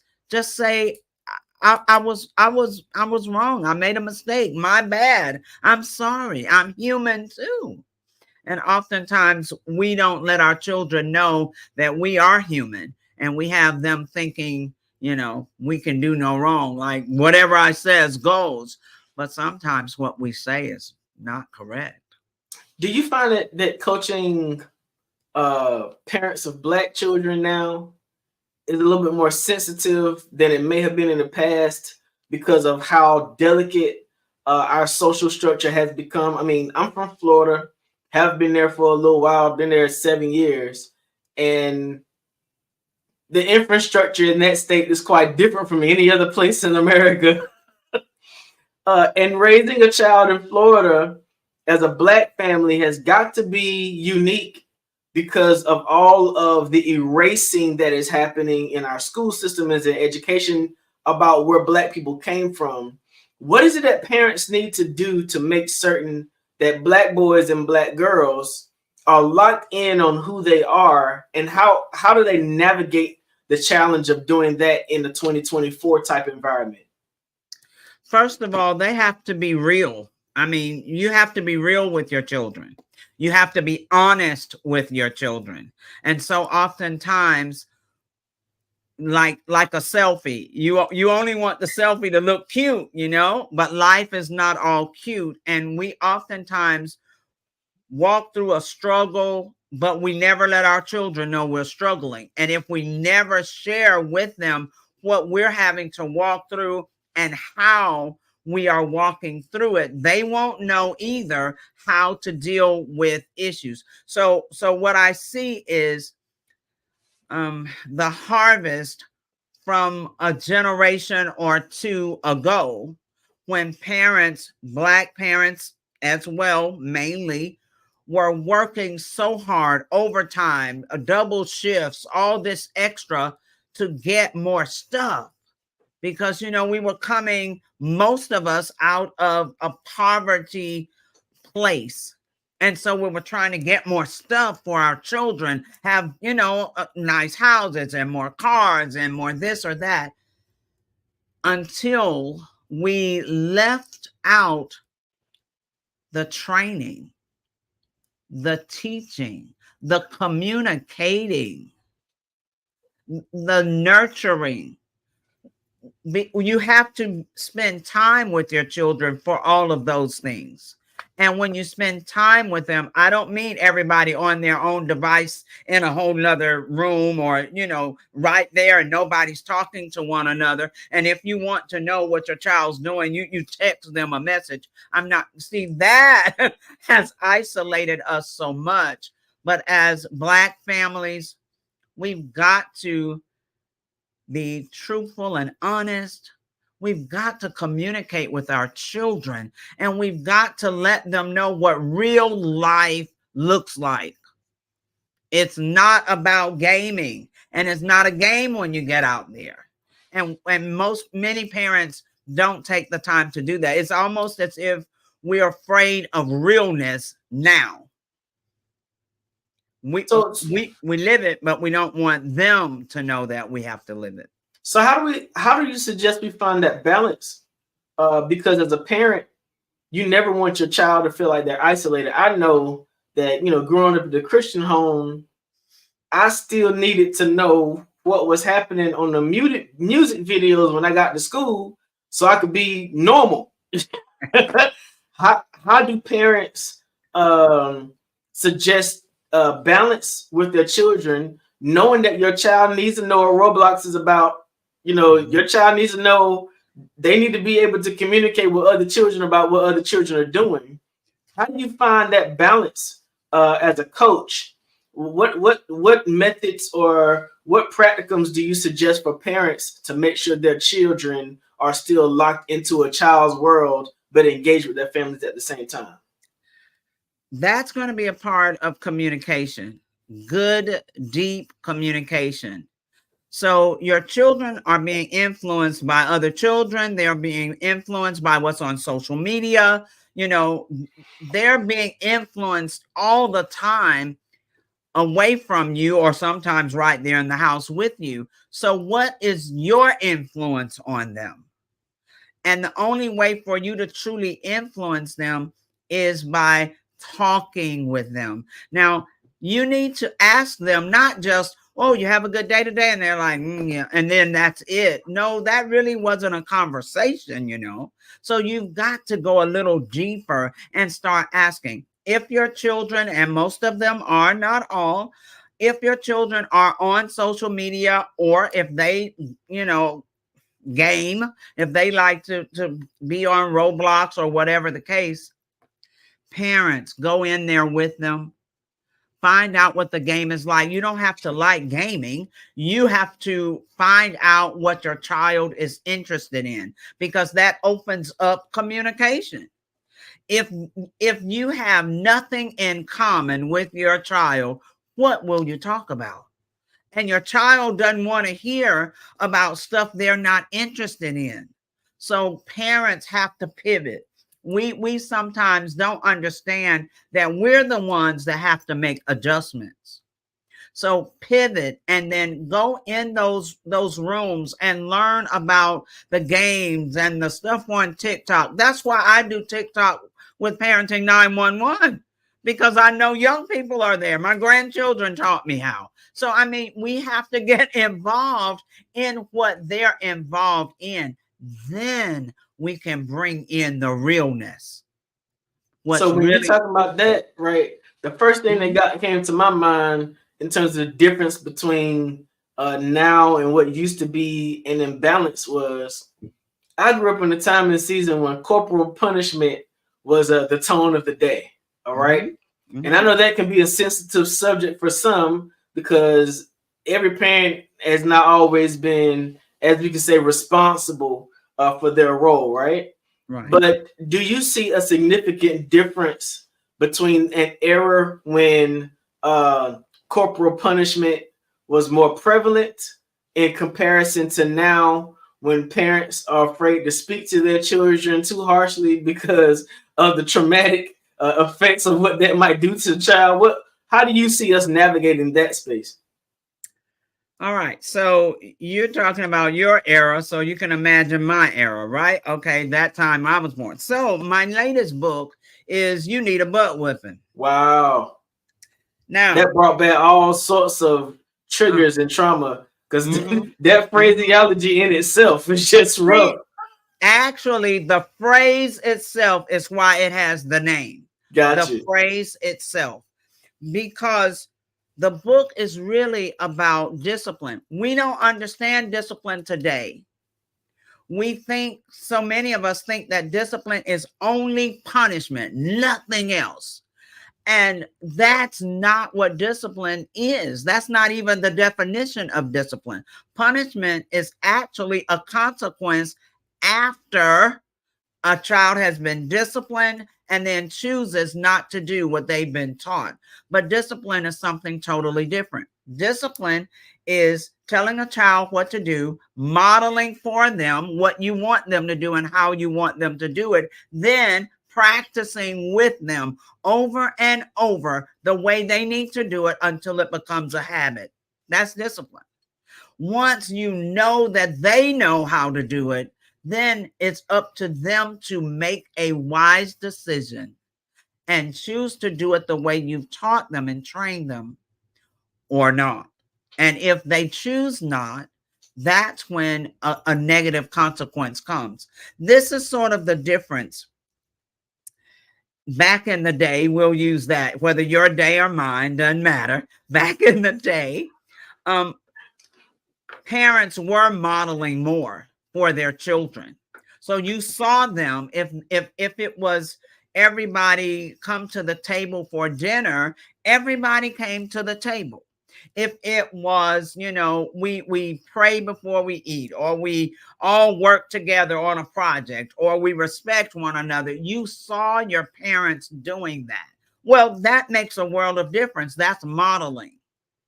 Many times today, we don't model. We just so often assume that somewhere, somehow, the child knows what we're talking about. And if the child doesn't, they get in trouble.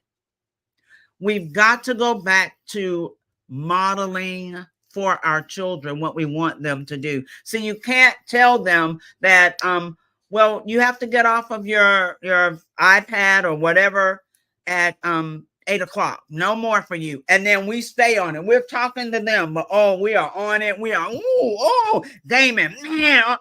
No, you have to model for them what you want them to do. Modeling is that part of discipline that we're missing so often. And discipline takes time. And many people at this point in life don't like a process. They want it now, but not go through the time and the sacrifice it takes to get there. So you're talking about modeling, right? But wait a minute, let me say this. Say it again. Hold on. I want to say this. I may forget my time, my era. I may forget. I'm a little older.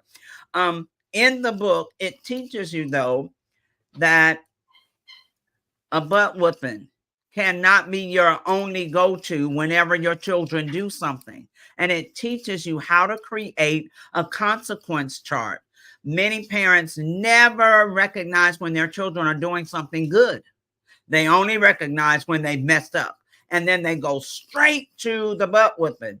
But that can't be the case. That shouldn't be the case. That's an injustice to our children. So it teaches you how to create what I call a consequence chart. And you have a list of rewards, and then you have a list of things that your child doesn't like. It might be you lose 15 minutes on your game tonight because you were not willing to do what you needed to do, or you have to do extra chores. I know for some parents that's taboo, but children need chores so they can learn responsibility and accountability and how to figure things out for themselves. So yeah, the consequence chart is in the book as well. That consequence chart sounds like something I know some adults need, a consequence chart. So this leads to my last question, right? The methods that you're talking about now seem a little bit evolved in comparison to the get somewhere and sit down and shut up because children are supposed to be seen and not heard, right? It sort of feels as if there needs to be a lot more intentionality in parental preparation before the child gets here. Oh my. Do you offer that as a service as well? I know that you're doing coaching, but do you offer like pre-parenting classes so that those individuals who want to have a nice little bundle of joy actually know how to love on the bundle? Yes, I can coach if they have, the aspirations to be a parent and they're hoping, or if they're expecting. I even, because of just credentials, I also coach parents with adult children, because many times that relationship starts to crumble when parents don't know how to respect the adult child. You can't treat the adult as if they're 10. I know they're your children, but it's that part of adultness. You've got to respect them as an adult first. Man, we just lost so many viewers, Miss Frizelma, because you told these folks that they gotta respect their adult children. Ain't nobody trying to. We have to have a whole nother conversation about this adult parenting thing. Wait a minute. The parents left, but their children are still watching. Like, yes. Oh my God. I'm glad somebody told my mama that she's got to respect me. Yes. Yeah, that little Johnny, don't go say, Mama, I told you, don't do it. Don't do it. Thank you so much, Ms. Frizelma. This has been absolutely amazing. Glad to get more information about you and what you do. Absolutely. Thank you so very much for the opportunity. I love what I do. And until we work on it, the fabric of our society will continue to unravel. Yes, ma'am. Genius is coming. We're going to see each other on the other side. Absolutely. The Black Business Expo's mission is to raise funds for high school seniors going to college or K through 12 entrepreneurs. This expo is a fundraiser for students. You may go to www.blackbusinessexpousa.com to donate to the scholarship fund, or use the Cash App that's on the screen below, $BBXUSA. Our goal is to give laptops and up to $5,000 to 10 students. Students can register online at www.blackbusinessexpousa.com. Every dollar counts, so we want to remind you to donate to the scholarship fund. We want to thank our Black Business Expo USA sponsors for April 2024. NC100, Moody Capital Partners, Suede Soul, 5-Star BDM Media, Lotus Richer Coaching and Training, Carolina, Virginia Minority Supplier Development Council, STEP Management, Hello LLC, BHS and Associates, Margie McLean Foundation Incorporated, Genius is Common, Earth Essentials, Mullane Shawnee Global, Executive Women's Success Institute, The Quality Coaching Company, Superwoman Business Services, Creative Force Studios, Lee Entertainment, Artistic App Design, Black Business Expo USA. Before I close out, let me say, I love talking about parenting wherever I go. If you are a parent, if you are expecting to become a parent, if you are the parent of adult children, please go to www.parenting911.org and set up a discovery meeting with me. Let's talk about where you are and where you need to go. Genius is common, and I'll see you on the other side.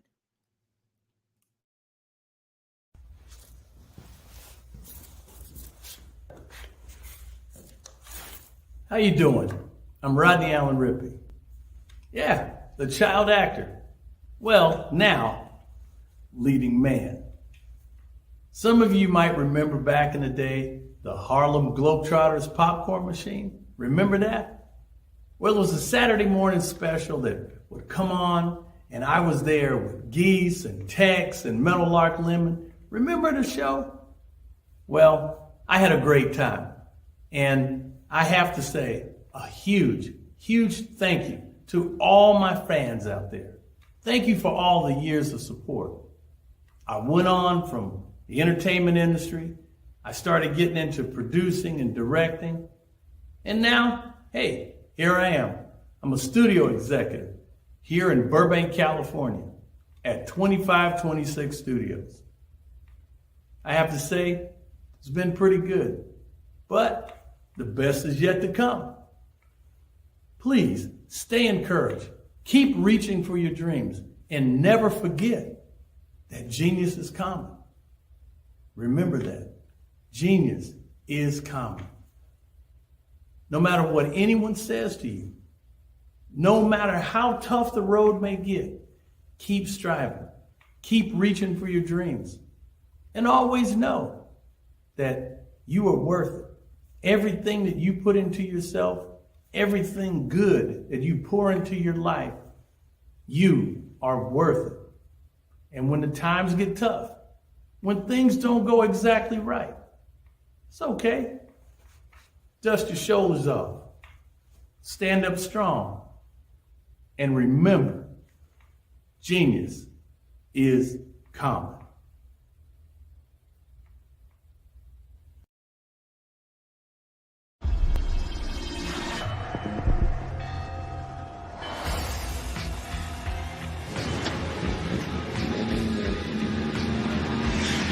La connexion.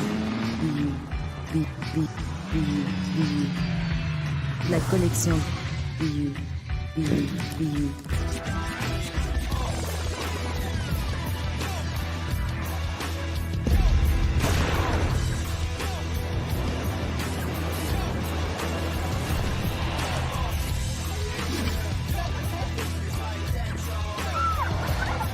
In a world obsessed with the cult of celebrity, I challenge you not to aspire to anyone else's greatness, but instead strive to reveal and ignite the greatness within you. Are you serious? I totally think that that's it. Hey. No! Hey! To me, sexy is a man that knows who he is and what he wants. Okay. He's comfortable. You look at him, you see him, he's just comfortable being himself. And you're like, baby, be you. Be you, baby. Just be you. I like it. Introducing the Be You collection, exclusively available at KMG Fashion Superstore.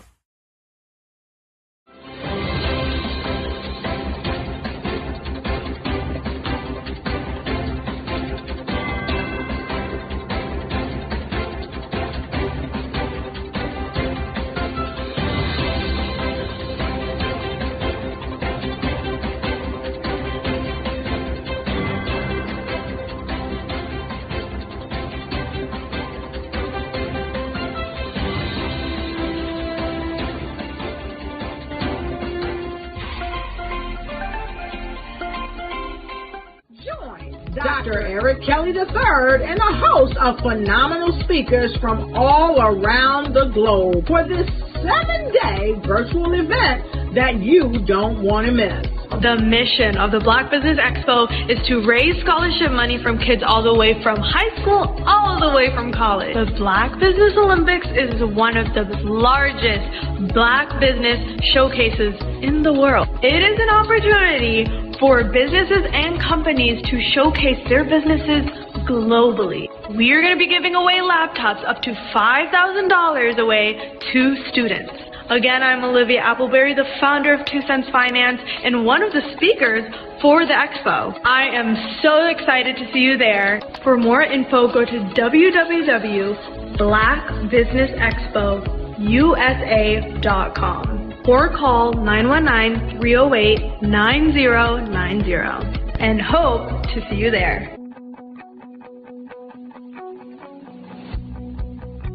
I am Black business. From the moment I wake until the time I sleep. Yes, I am Black business. I am Black business. Tell me, are you Black business? I am Black business. Do you support Black businesses?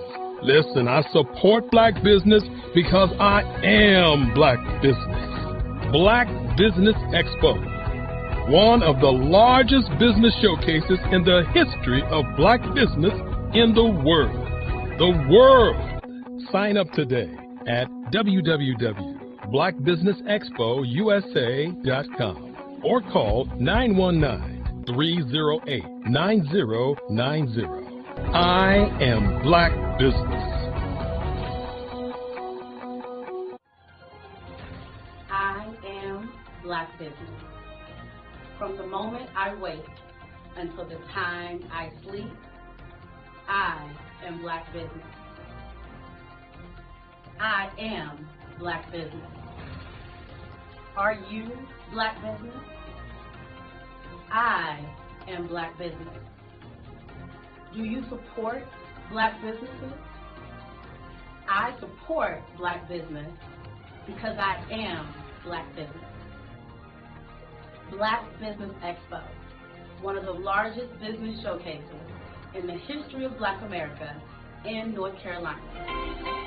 Join Dr. Eric Kelly III and a host of phenomenal speakers from all around the globe for this 7-day virtual event that you don't want to miss. The mission of the Black Business Expo is to raise scholarship money from kids all the way from high school all the way from college. The Black Business Olympics is one of the largest Black business showcases in the world. It is an opportunity for businesses and companies to showcase their businesses globally. We are going to be giving away laptops up to $5,000 away to students. Again, I'm Olivia Appleberry, the founder of 2 Cents Finance and one of the speakers for the expo. I am so excited to see you there. For more info, go to www.blackbusinessexpousa.com or call 919-308-9090 and hope to see you there. I am Black business. From the moment I wake until the time I sleep. Yes, I am Black business. I am black business. Tell me, are you black business? Black Business Expo, one of the largest business showcases in the history of black business in the world.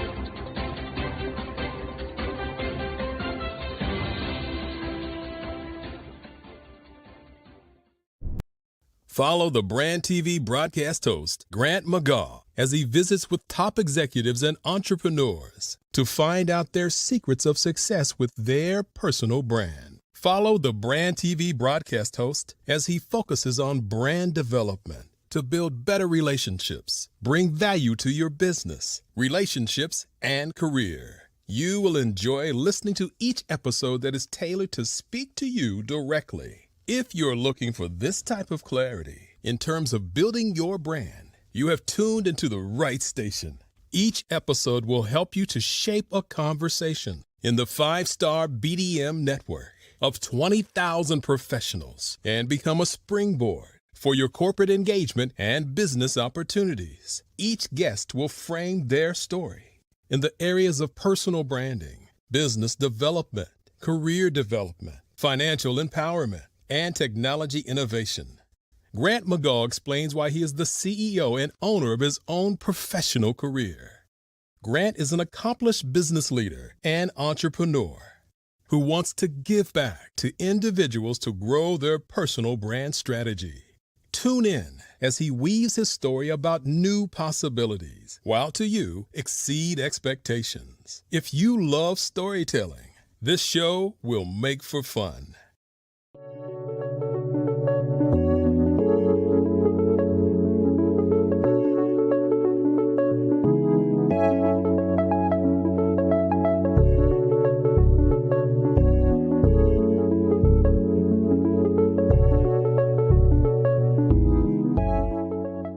Passion has been around helping communities of color and historically underrepresented and underserved communities, minority, rural, veterans, persons who are differently abled, in the intersection of education, innovation, technology, industry, and let's throw some entrepreneurship in there just for fun.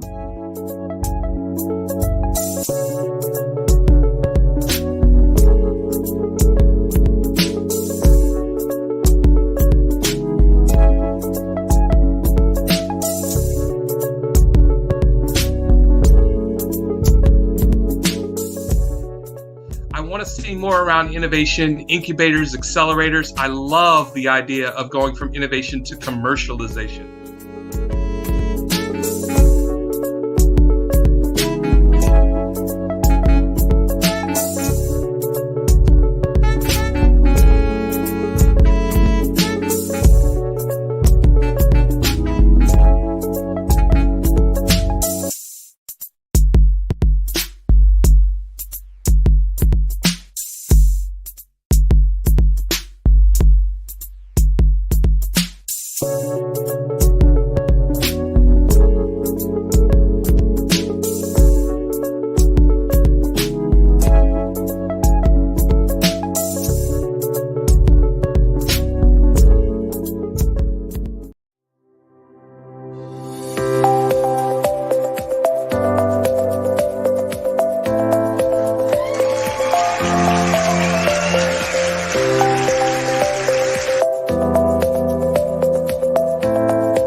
Social media is evolving. It's more vibrant, more colorful, more energetic, and so are you. It's not just photos anymore. It's video, it's audio, it's subscriptions. And now there's Fanbase, a new monetized social network. Fanbase delivers the complete native app experience with full content monetization for every user. No algorithms that shadow ban your engagement or growth, and no ads. Follow anyone for free and subscribe directly to your favorite creators for $4.99 a month. Plus, show some love by tipping on any post. Also, make a Fanbase page and monetize your content the same way. Finally, connect with your followers by posting the amazing content you already create. And now, get paid for it. It's time to energize and monetize, because everyone's a fan of something, and everyone has a fan base.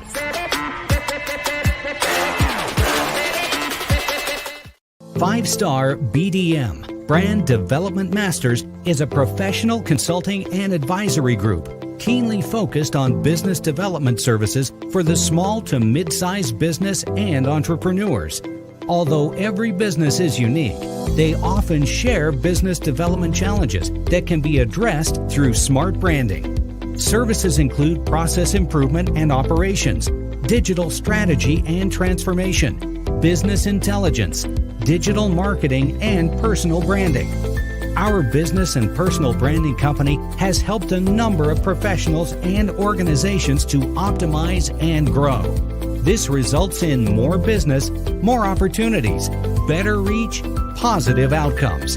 Visit www.5starbdm.com today to learn more.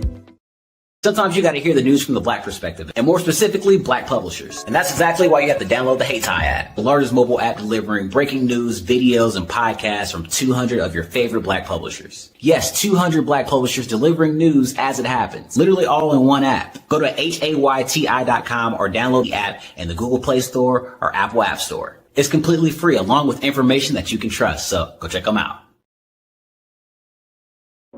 Ladies and gentlemen, and fellow professionals, please allow me to introduce myself. I am David Jones, the co-founder and CEO of the Hello LLC, where I am passionately dedicated to guiding individuals and businesses toward their own return on time investment. Time is my only competition. With over 20 years of experience as a corporate C-level executive, I bring a wealth of knowledge and expertise to the Hello LLC. My career journey has been marked by a relentless pursuit of excellence in marketing, strategy, and business management leadership.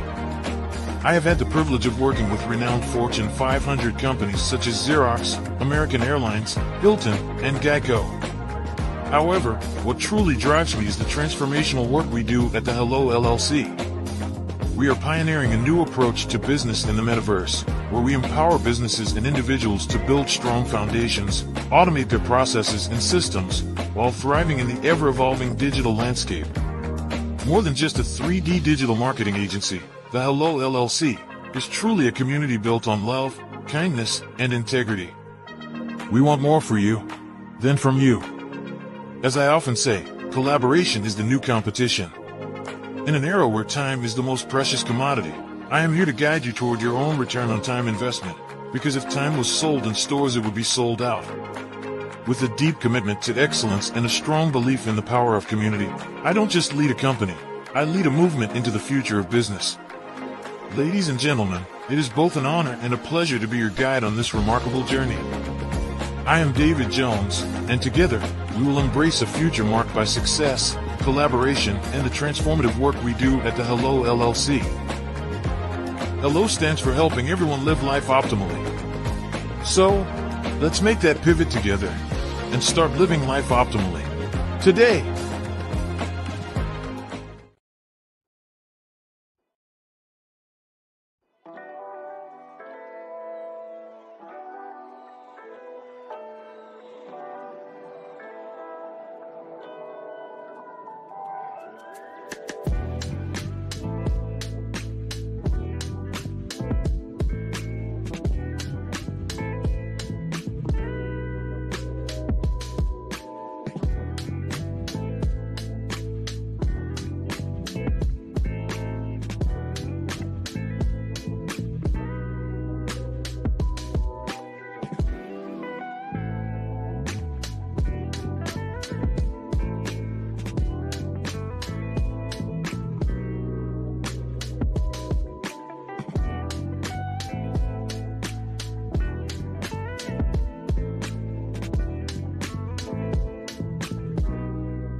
story, they're like, okay, somebody said they had a vision from God and they need money to build something. And I was like, well, if this guy tells me that the sun's not going to come up, I would not get out of bed. That's who he is to me. And you can see that my judgment is well placed, because in another 8 or 9 months, we're going to put his technology into an electric car. You know, people always say, well, why'd you build the car and the engine is not finished yet? I'm like, well, when the engine's finished, what are we going to put it in? You know? So we had to do the 2 parts. What we're doing right now is putting those 2 parts together. And, you know, in 8 or 9 months, you know, Derek Automotive is going to basically redefine the electric transportation sector. But tonight is about having fun. So we're going to have fun tonight. Tomorrow we're going to get back to work. All right?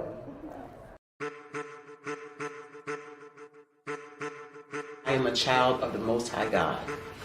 He has gifted me in ways that I could not even imagine and didn't know.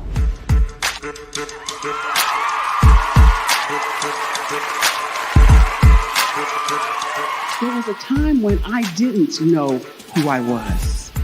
I listened to other people tell me who I should be, what I should do. I listened to people telling me that I should be a boutique owner, that I should be a construction manager, that I should be a laborer. Have you ever felt like you should do something else, be something else, go somewhere else, be wherever you wanted to be, and you felt like you were in a box? Anybody in the room? And you couldn't get out? Anybody in the room? And you kept trying to go and go and you couldn't get out? Anybody in the room? But let me tell you, you need to rock the box. Rock the box.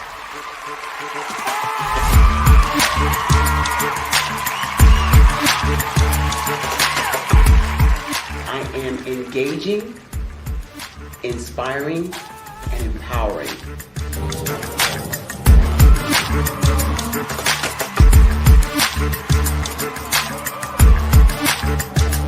I would give you everything I know. Just by touching you, if I could, by osmosis, give you every single thing I've learned, I've gone through, I know I would. We know that's not possible, but as it is possible, I love to share information with people. Some of you out there, people have told you that you can't be, you can't have, you can't do. But I will tell you, like Kingston said, you can, you must, and you will. If it's to be, it's going to be me. You got to say it. If it's to be, it's going to be. If it's to be, it's going to be. If it's to be, it's going to be.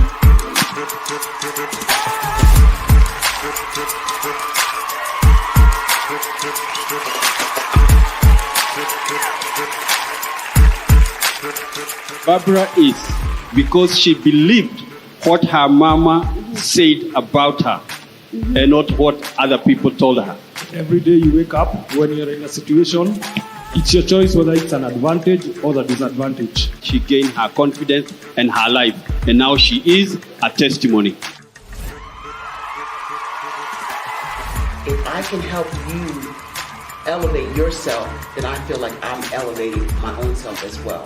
What you know and I know together can change the world.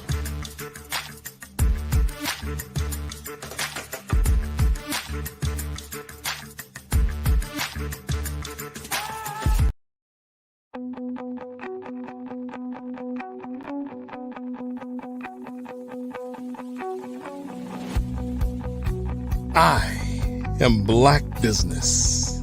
From the moment I wake until the time I sleep. Yes, I am Black business. I am Black business. Tell me, are you Black business? I am Black business. Do you support Black businesses? Listen, I support Black business because I am Black business.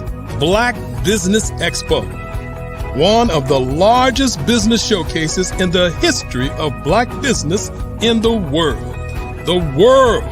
Sign up today at www.blackbusinessexpousa.com or call 308-9090. I am Black Business.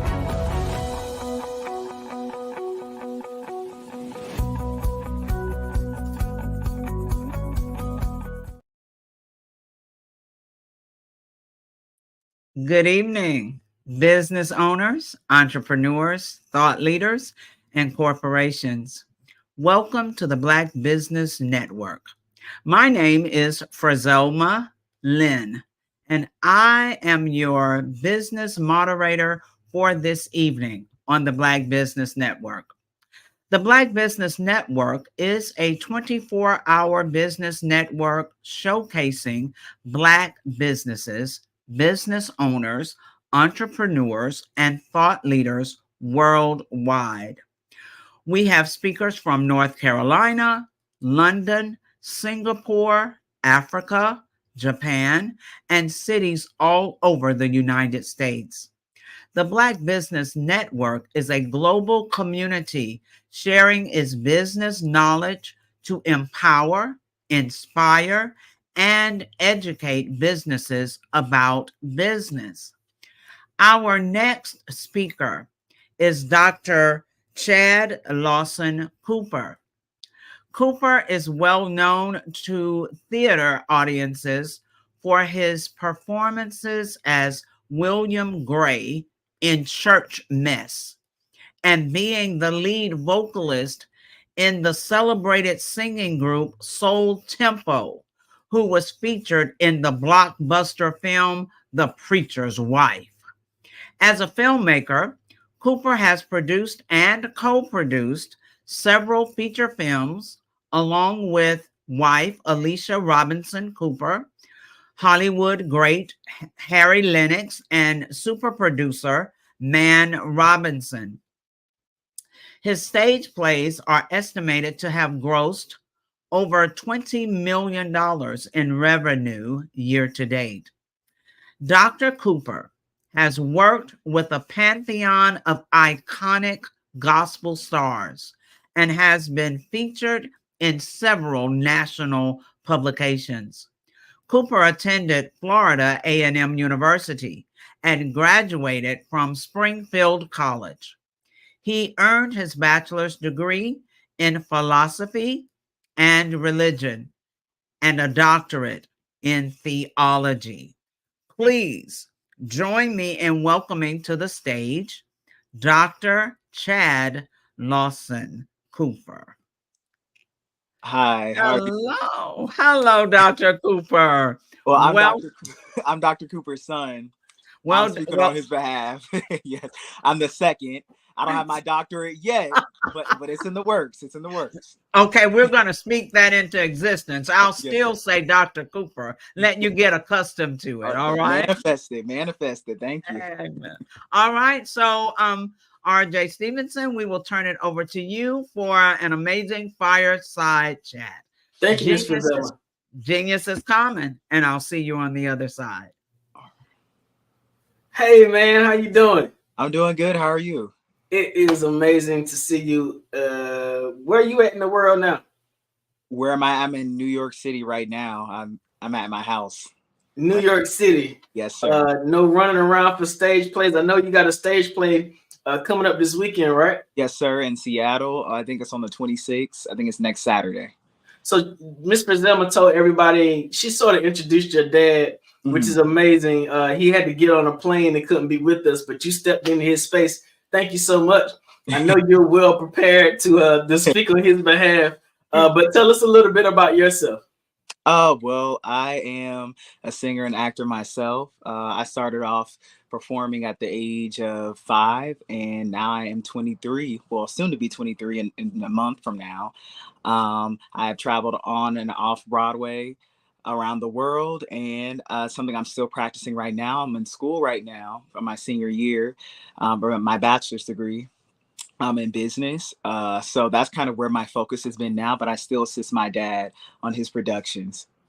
So you're a senior in college, getting ready to graduate, and also a actor and a musician as well. How does all of that feel to be getting ready to make a strong life transition out of the college environment to move into the world and still have a schedule as a creative? It takes a lot of balance, and I think I have to rely on my faith a lot, just to trust God that I'm making the right decisions, but also following my purpose and understanding how can I integrate my passions and my purpose as well as my creative pursuits, but not only that, just my education. How can I make a marriage of those things? So I think it's possible for you to go to school as a creative and get a standard education and find ways to be creative within that that fundamental. So why did you choose business? I mean, normally a person that's in creative, they'll either choose music or theater or something like that. Definitely you would having your mom or dad knee deep in acting. What made you choose business as a educational path? Well, I chose business because my mother didn't want me to go to school for anything in the arts, because she was like, well, you already got the training on the road, so there's no point in you getting a formal education. But I had an opportunity to go to NYU for musical theater, but I ended up turning it away because I had listened to what my mother said, and I just decided to go for business instead. But I also wanted to know a different side of the world. I know about business from the entrepreneurship perspective, but I also wanted to know about business on a global perspective.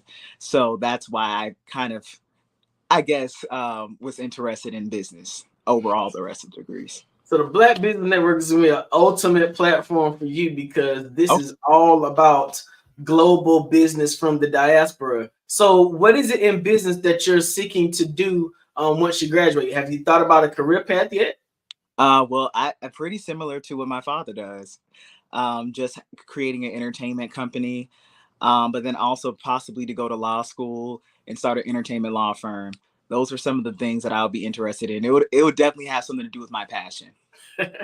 Got you. Well, I think you're well on your way and well prepared and experienced for those, even at a young age, because of all of the experience that you gained during the plays. What roles have you been in? What kind of participation have you had in your experiences in stage? Well, I think the most integral role that I've had is playing Emmett Till in Justice on Trial. In the production that we're still running now, I played that role since I was 14 years old. So I think that that's kind of been the most, as far as acting goes, but singing wise, I've just sung around in different groups in New York City with the Taj Walker group in Harlem, just different things like that, different projects, singing background.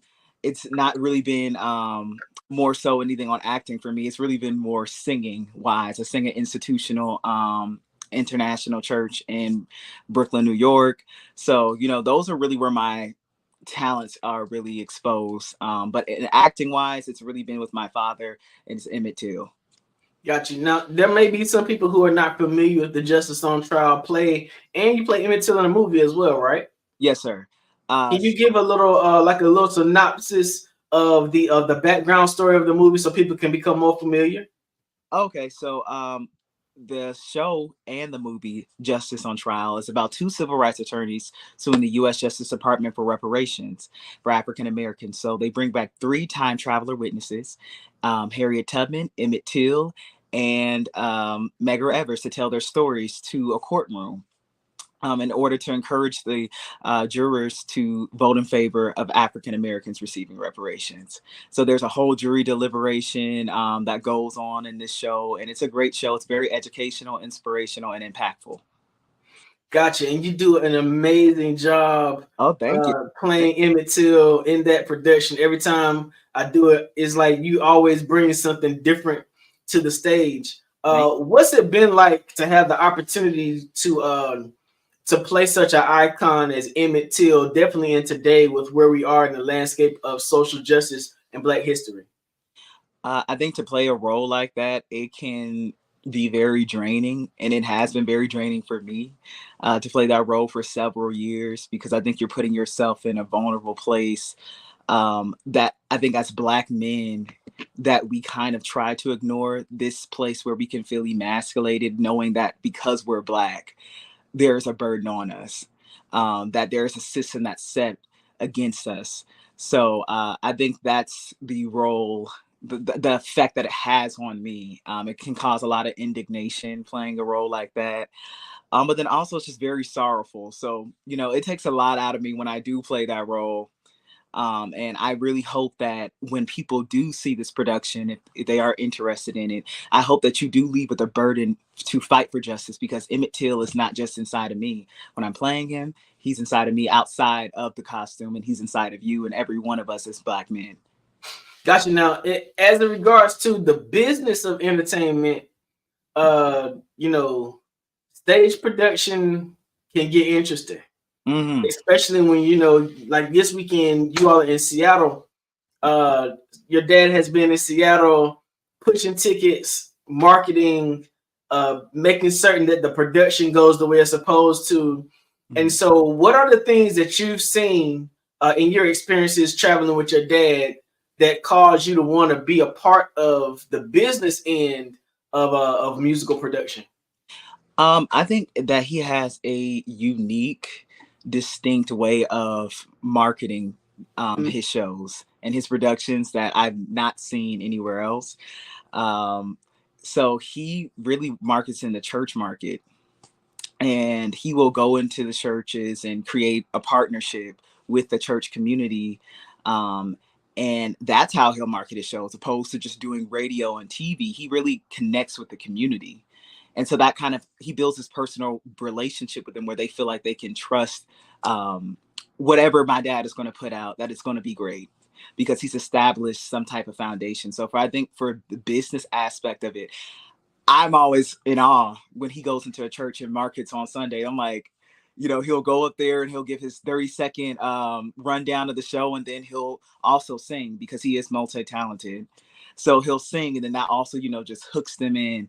So I think because he's a master of all, I don't like to say jack of all trades, but I think because he's a master of all, his technique is very unique, and I don't think it's something that most businesses can duplicate. So now, as you've been studying in college, you should have heard about identifying your niche so that you can identify your prospective clientele. Mm-hmm. Why do you think going to Black church congregations, why do you think that's been successful for him as he's identified that as his marketing structure? I think that's been successful for him because that's what he understands, and he understands the psychology of what that demographic is attracted to. Like most people who are pioneers in business, you have to understand or you have to study the psychology of the demographic. For example, Tyler Perry, he studies the demographic maybe of women who are between the ages of their late 30s to their 50s. What would they be attracted to? What type of content? And that's how a lot of us, like myself, have grown up watching Madea. Because maybe my mother was in that demographic, and now, and now I'm watching Madea, and, that's how you really build. So I feel like he understands that because he was a pastor. He pastored for many years. So the church is really his home. And so he understands how to build this connection with that community. So that's his unique marketing tool that I appreciate. So the church has been his home. The church and stage has been your home. Mm-hmm. Why do you find yourself so comfortable in that space when there are so many other people around the world who are like flabbergasted by being in front of a camera? It sort of seems like that environment just brings another thing out of you to life. I feel like for me personally, being in the church and in the stage, my parents never pushed me to do it. It was something that I was just attracted to because I saw the way that they loved it. And I like the attention. I do like a lot of attention. So I was like, okay, well, I want to be in front. I want everybody to be, applauding for me and giving me the Michael Jackson treatment. I like it. And so I think that's what attracted me, but I also love to just storytell. And I think that's what an artist is somebody who enjoys to tell stories and to change the perspective of the world. How can we do that? And if you can do that through your art, not just through art, but through your business, then you really are making a change. And I think that every business should have that as their goal. I think that's when you will keep a relationship with your clientele, when they see that you really have the mission to change their perspective, but also for the better. So let's talk about where you are right now. You are the heir to the Chad Cooper Company on Broadway, the only Black production company on Broadway in Manhattan. Kudos to you and your family for producing that kind of legacy. What kind of weight does that feel like for you following that kind? I mean, your mom and your dad are prolific actors and singers.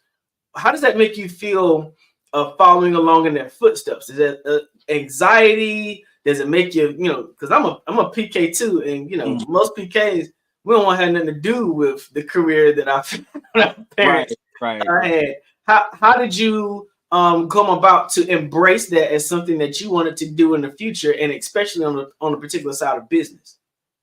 I think I embraced it because I loved it. I had a passion for art already, and I think that I saw something in my parents that I could potentially see in myself. And so although I may not feel like I am at the level or the skillful level of my parents yet in whatever they do, that's still kind of like a barometer to look at and be like, okay, well, I could get there. I can measure my, my potential by looking at them. And I've never doubted myself. So I could look at anybody and be like, okay, I can do that. And I think faith is what my father has taught me. And as a businessman, I think that's what you have to have. My dad is the most confident person that you'll probably meet. And, somebody could probably think that that's an inflated ego, but I think it's kind of like pep talking yourself. We have a lot of negative self-talk to ourselves, and we doubt ourselves a lot. But I think if you kind of listen to that voice that says you can do it and you can do anything you want, that's when things get done. So I've always chose to believe in that voice, because if I listen to the voice that's like, no, you can't do it, no, you can't do it, I won't do it. But if I listen to that voice that says I can, I believe I will. Got you. Now you've gone from being an actor, a singer. Do you play any instruments? Only the vocal cords. That's it. All right, you're going from being an actor and a singer to now expanding your range to business. In a business world like today, it's very important that you learn to be diversified, so that in what we call economic winters, you can find yourself shifting and adjusting to do something different. What does it mean to you to be that kind of diverse? Some people will only choose to be focused on singing. Some people will only choose to focus on acting, but you're focused on singing, acting, and then the business of entertainment. What is it about diversification that draws you to take that path? I think I'm attracted to diversification because it creates opportunities for everyone. And it also creates more opportunities for yourself. I don't like being put in a box. I always say, you can't put me in a box. I live in a mansion. I have multiple rooms. There's multiple places I can be at once. So I think diversification, it helps you as a businessman because you're not put into one thing, and you're able to continually expand and innovate when you are diverse. I think it stops when you become stagnant and you say, oh no, this is all I can do. I believe that God has given us many gifts and many skills. And that's another thing I was taught by my father. He's never been put in one box. So I choose to not put myself in a box as well. So I think that's what I like about diversification, is that it creates opportunities for you, but for others as well. So are there any, what is your dream role? If you could ever be asked by any producer, any director to fill a role on stage, whether it be a play in the past or a movie, what would sort of be your dream role for somebody to ask you to perform? A dream role? Ooh, whatever one I'm going to write. whatever one I'm going to write, it's going to win me an Oscar. That's the dream role. And I'm glad you said that too, because we did a iteration of Justice on Trial in Descendants. Yes, and I remember your dad saying that you wrote a large amount of the script. Can you talk about what that opportunity was like? I mean, as young as you are, having an opportunity to write a portion of a script for a stage play, that's a major milestone. What was that like for you? Well, for me at first it seemed laborious because I'm not open up. I have a lot of health issues that can sometimes impact me, especially when it can come down to some of my cognitive abilities when I want to get things done. So I was very frustrated because if you know anything about my dad, he's very impromptuous. He will actually do something like, I just got asked to do this interview like 30 minutes ago. So I would have been better, dressed for this occasion. But he asked me to do it in a week prior. And so when it comes down to me as a creative, I like to take my time to just meditate on what is the big picture of what I'm trying to say. Where can I find the humanity in my art that everybody can connect to, whether you're black, white, or whatever. And I think as a business owner, that's the type of mentality that you should have as well. Because that's how it can be attractive to everybody. Where's the humanity in my business? How's this going to serve everyone? So I think that's really how I write. And I told you about that, I think, when I spoke to you about my music before. I like to tug on the heart a lot in a more so emotional side of things, because I am a cathartic person. But being able to do that and write this show was a fun experience for me. And it definitely boosted my confidence a lot for the time that I was in. So you're getting ready to graduate from school. Congratulations on that. Thank you. Thank you. What's the next step? The next step hopefully is the Grammys or the Oscars. Hopefully that is the next step. Amen. But the next step for me is just, I believe, just success. I believe I have the Midas touch. Anything I touch will turn to gold. So whatever it is that God has for me, but I would just like to be impactful in this world. And through my art and through me as just a person, how can I be an impactful person, even through business? So that's the next step for me. That's amazing. Are you looking at getting a master's in fine arts or anything like that to further your education? So the goal right now is probably to just go to law school. That's kind of like the goal for me, because I do still want to have a license to practice law. That's still a passion of mine. So I will continue to get an education as long as I have the money to. So in terms of law, is there a particular area? Are you looking at entertainment law? Yes, entertainment law. I've been law. told that every family needs a good lawyer somewhere. Right. What kind of law are you looking at doing, and what inspired you to take that path? Entertainment law, because of the field of work that my parents are in and that I am in. I just believe that artists should know their rights. I am an artist advocate. I believe that you should know your rights. I believe that you should not be making less money than people who are not creating the art. And if you can find a way to independently make money, I suggest you do that. And that just goes for business as well. The same rules apply even in business, corporate versus, just being a regular entrepreneur. I just believe that people should be able to be independently financially successful in their businesses. So, one of the responsibilities of parents, especially when we have children who are following in our footsteps and our legacies, is to set them up in a path and a trajectory for success. And I think that this interview opportunity for you has been an amazing nod from your father at his trust in your abilities and your levels to communicate. And I think you have done an absolutely amazing job with this interview. I'm absolutely impressed. I've seen you be Emmett Till, but now I see you be Chad Cooper II, and you're doing just as well. So congratulations to you, man. Thank you so much. I appreciate that. Absolutely. Miss Brizelma, we done. All right. I was listening. My heart was touched. I was able to laugh. I didn't cry, but I was able to laugh. I enjoyed you so very much. We have a few more minutes, so I want to just touch on a few things. Touch on them. Reach out and touch. This is 3 generations right here of PK kids. Now, I started laughing when I heard that. I thought, oh my God. Yeah. So that I understand how it helps kind of builds a foundation, gives us kind of that. I like what you said about confidence, gives us some confidence that we can step out and do things. Risk does not frighten us away. It really draws us because we know we can handle it, you know.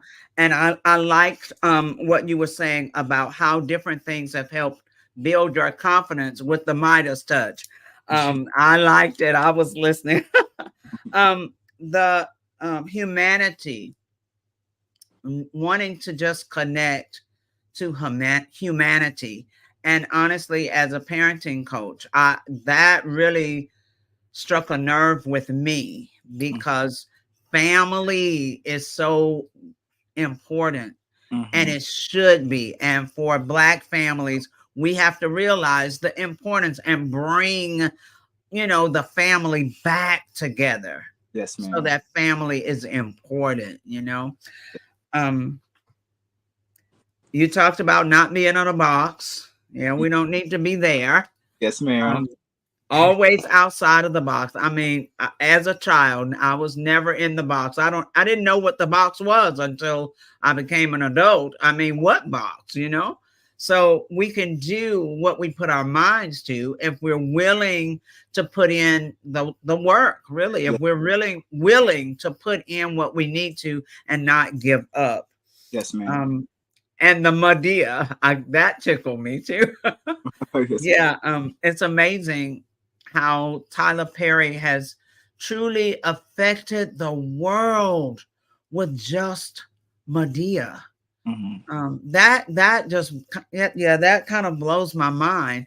And there are so many things to learn from watching Madea, and the diversity.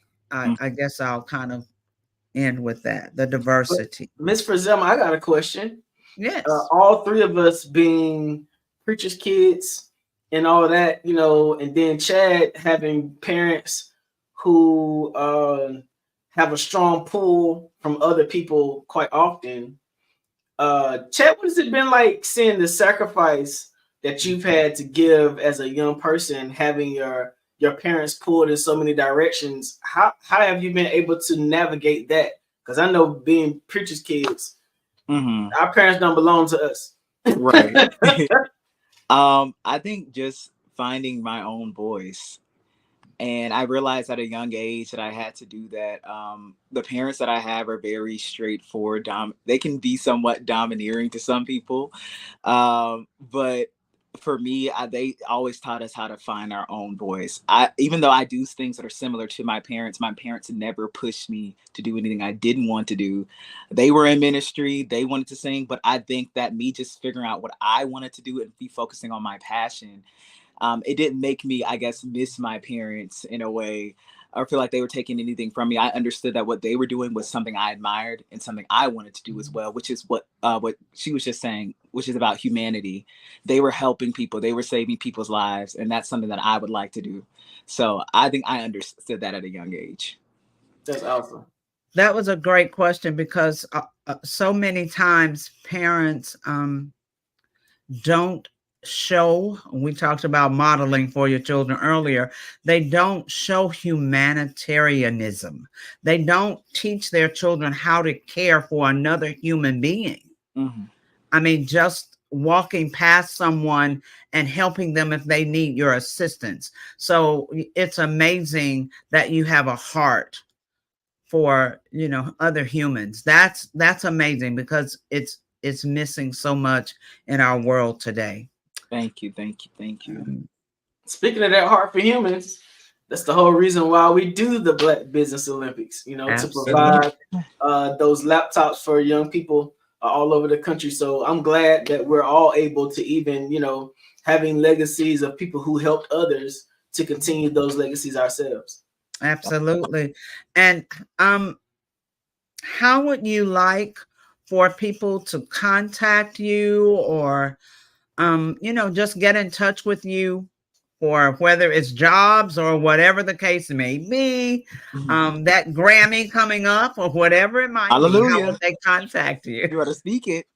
You can get in contact with me at the official Chad Cooper II on Instagram, or you can go to my father's page. I believe he's the official Chad Lawson Cooper on Instagram, or you can go to greatfaithentertainment.com if you would like to see any of the productions that we have that are actively going on now. And you're going to give a plug for the Seattle show, right?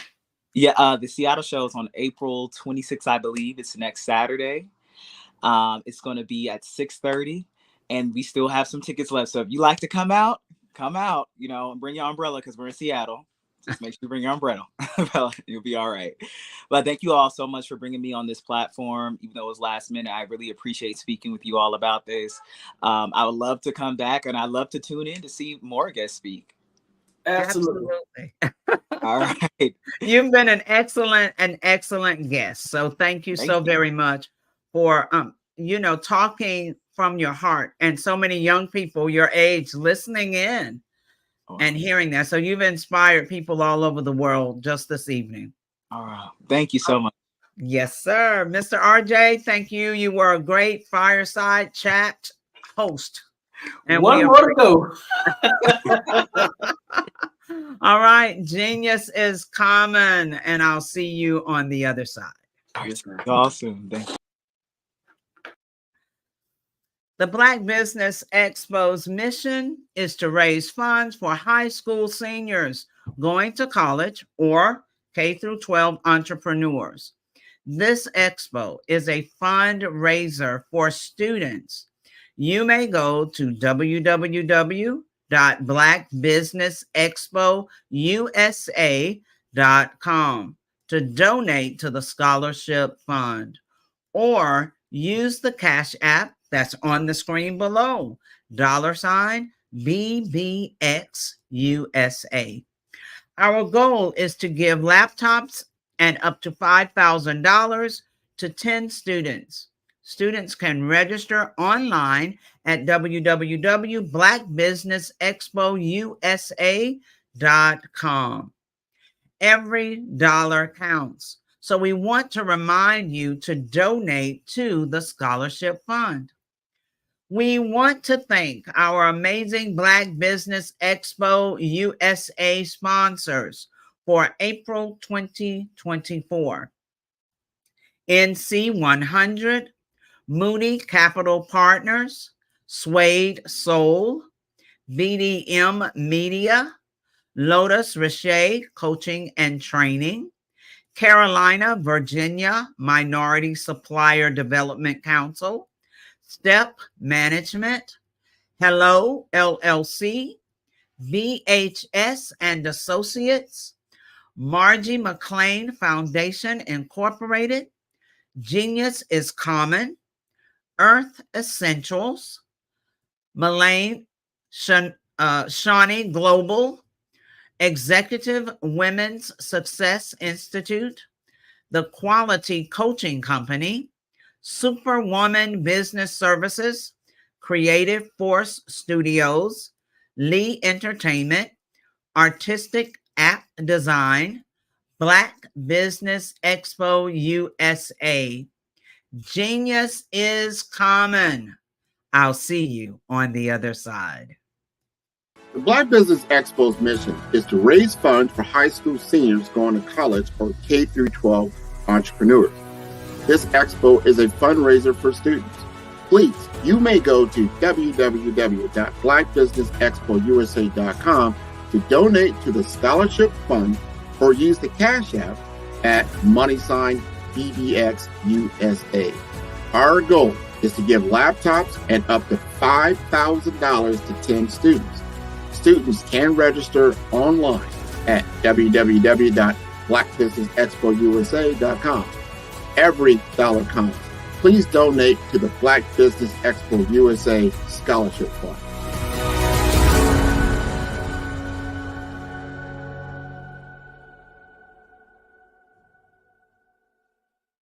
Follow the Brand TV broadcast host, Grant McGaw, as he visits with top executives and entrepreneurs to find out their secrets of success with their personal brand. Follow the Brand TV broadcast host as he focuses on brand development to build better relationships, bring value to your business, relationships, and career. You will enjoy listening to each episode that is tailored to speak to you directly. If you're looking for this type of clarity in terms of building your brand, you have tuned into the right station. Each episode will help you to shape a conversation, in the 5-star BDM network of 20,000 professionals and become a springboard for your corporate engagement and business opportunities. Each guest will frame their story in the areas of personal branding, business development, career development, financial empowerment, and technology innovation. Grant McGaugh explains why he is the CEO and owner of his own professional career. Grant is an accomplished business leader and entrepreneur who wants to give back to individuals to grow their personal brand strategy. Tune in as he weaves his story about new possibilities, while to you exceed expectations. If you love storytelling, this show will make for fun. Hello, my name is Kiasi Helm and I'm 14 years old. I think my genius would probably have to be setting goals and achieving them. I say this because ever since I was young, I always wanted to be an author, and at age 11 I ended up achieving this. But not only did I end up becoming an author, I ended up becoming a public speaker, a publisher, a business owner, all these great things. The name of my business is Written by Kids Publishing Company. I decided to start this company because I thought it was important for me to help kids my age express themselves through literacy and just achieve their own goals. Because to me, achieving goals is the best thing in the world to feel. It's you just achieving things and aspirations that you set for yourself. And I know that everybody is capable of this, because even if you don't end up achieving the goal, you still tried your best, and that's the most important thing. And everybody is capable of this because genius is common. Thank you.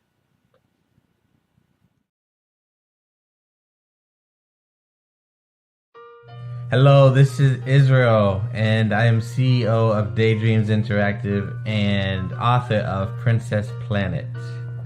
So, genius is common, and as a kid, I loved to daydream. Even as an adult, I love to daydream.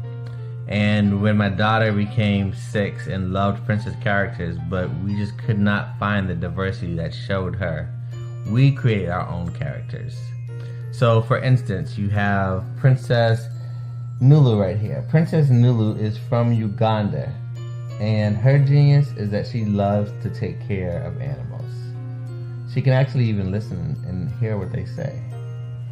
And then we have Princess Isabella right here.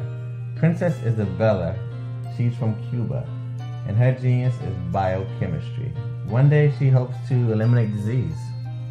Then we have Princess Nia right here, and Princess Nia is based off of my daughter, and she is what she wants to be, the greatest dancer alive. So that's her genius. So what's your genius? My genius is my imagination. Genius is common.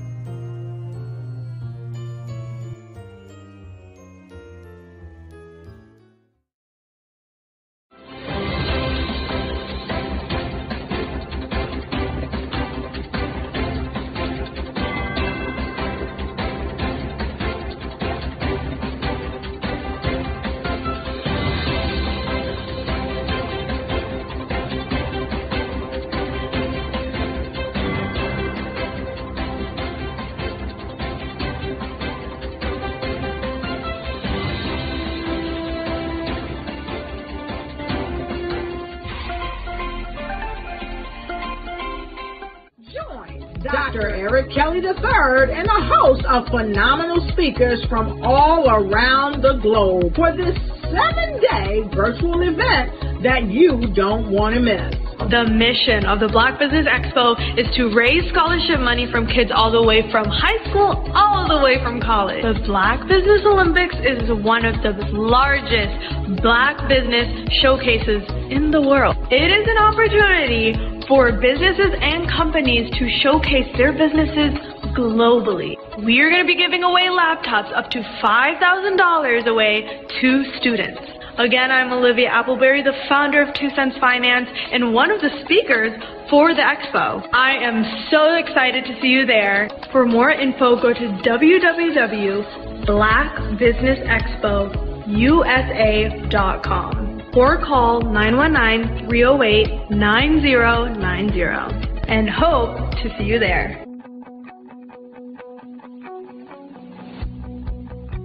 I am black business. From the moment I wake until the time I sleep. Yes, I am black business. I am black business. Tell me, are you black business? I am black business. Do you support black businesses? Listen, I support black business because I am black business. Black Business Expo, one of the largest business showcases in the history of black business in the world. The world! Sign up today at www.blackbusinessexpousa.com or call 919-308-9090. I am black business. I am black business. From the moment I wake until the time I sleep, I am black business. I am black business. Are you black business? I am black business. Do you support black businesses? I support black business because I am black business. Black Business Expo, one of the largest business showcases in the history of Black America in North Carolina. Join Dr. Eric Kelly III and a host of phenomenal speakers from all around the globe for this 7-day virtual event that you don't want to miss.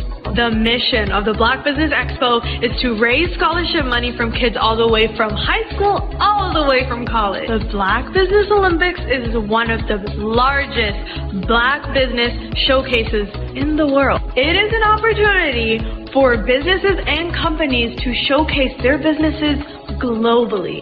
We are going to be giving away laptops up to $5,000 away to students. Again, I'm Olivia Appleberry, the founder of 2 Cents Finance and one of the speakers for the expo. I am so excited to see you there. For more info, go to www.blackbusinessexpousa.com or call 919-308-9090 and hope to see you there. I am black business. From the moment I wake until the time I sleep. Yes, I am black business. I am black business. Tell me, are you black business? Black Business Expo, one of the largest business showcases in the history of black business in the world.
I am a child of the Most High God. He has gifted me in ways that I could not even imagine and didn't know.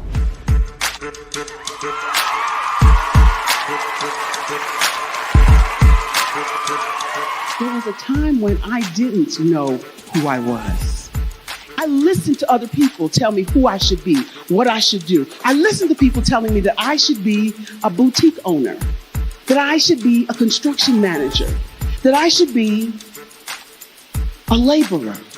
Have you ever felt like you should do something else, be something else, go somewhere else, be wherever you wanted to be, and you felt like you were in a box? Anybody in the room? And you couldn't get out? Anybody in the room? And you kept trying to go and you couldn't get out? Anybody in the room? But let me tell you, you need to rock the box. Rock the box.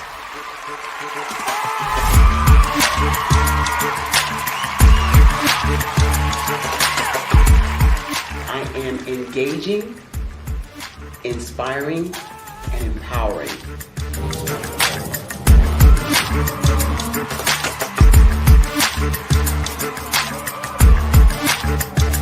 I would give you everything I know. Just by touching you, if I could, by osmosis, give you every single thing I've learned, I've gone through, I know I would. We know that's not possible, but as it is possible, I love to share information with people. Some of you out there, people have told you that you can't be, you can't have, you can't do. But I will tell you, like Kingston said, you can, you must, and you will. If it's to be, it's gonna be me. You gotta say it. If it's to be, it's gonna be. If it's to be, it's gonna be. If it's to be, it's gonna be.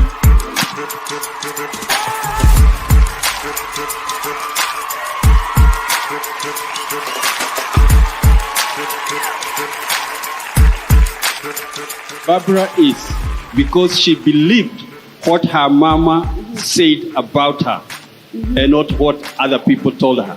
Every day you wake up, when you're in a situation, it's your choice whether it's an advantage or the disadvantage. She gained her confidence and her life, and now she is a testimony.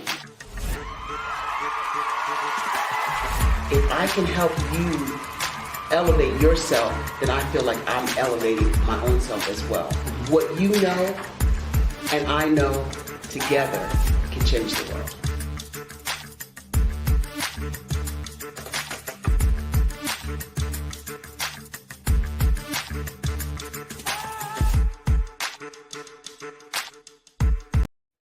Hey everyone, it's Grant McGaw, CEO of 5-Star BDM and host of the award-winning Follow the Brand podcast and TV series, where I help you to build a 5-star brand that people will follow. My genius is personal brand development through intelligent communication and helping you achieve your business and career goals. I am a requested speaker on digital technology and brand development issues. I want to work with you to increase the value of your current opportunities while attracting new ones. Every one of you is unique, and we all share challenges that can be addressed through smart branding. As a super connector, I work with you as an executive coach to guide you along the complicated business and career development road, providing the enhancement tools and information you need to succeed. Together, I will help you succeed in today's challenging business climate. I will evaluate and measure your progress. Best of all, I am right alongside you every step of the way. Build the brand called you. Genius is coming.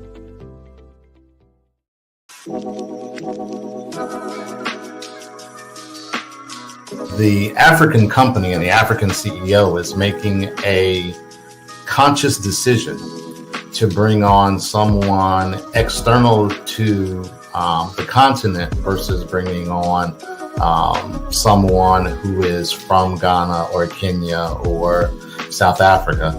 And so the skill sets of the people that we take through our executive leadership training program and ultimately on the placement, obviously have to be extremely high caliber. So what we look for are corporate executives at the vice president to C-suite level, as well as Black entrepreneurs.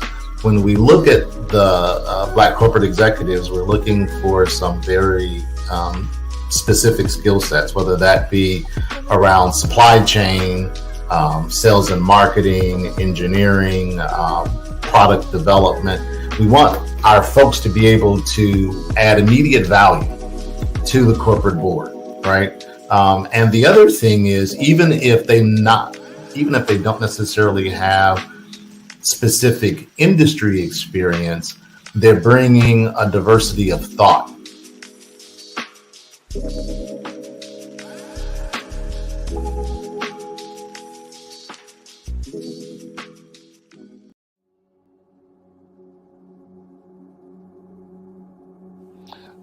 I was born and raised in southeastern West Virginia, the coal fields. My father was an AME minister. For me, I was very fortunate. Even though I grew up in the segregated South, I was surrounded by flourishing Black businesses, doctors, lawyers, bankers, dentists. They were all there and they were all successful. And I guess that's part of my dream, is to see that success come back. My name is Joseph Simmons, and I am the founder of the Center for Micro-Entrepreneurial Training. We have this moment in time where we can change the trajectory of people.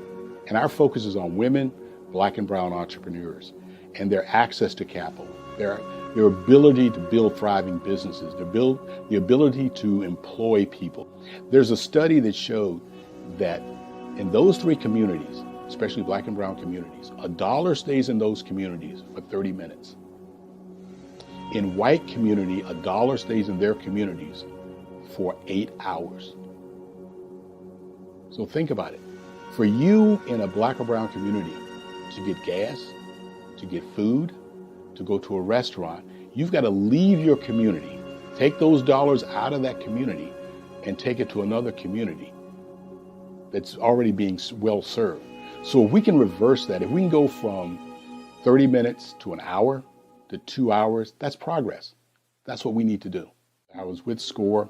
And then in May of 2020, of course, the events happened in regards to the murder of George Floyd. The other thing that I was experiencing was the denials of federal funds for small businesses. And it revolved around one thing. These businesses were not being prepared for grants and for government programs. And I came up with the idea for the Center for Micro-Entrepreneurial based off those two things. Morgan Stanley had a report out in 2020, first quarter, and it talked about there were 3 groups that were massively devastated by COVID-19 on their business. That was 1, women, number 2, Black, and number 3, brown entrepreneurs. The research showed that they had less cash on hand, they had less opportunity to go into a bank and get money, and they were very dependent on family and friends to keep their business up and running. If we can focus on those 3 groups, then we can have a dramatic impact on our communities. Really, the focus is on 3 areas. And those 3 areas are 1, the people, number 2, the courses, and number 3, a support network. Here at CMAT, we will provide you with the fundamentals for generational success. And you will be creating a vibrant community by attending our 5-day immersive training course.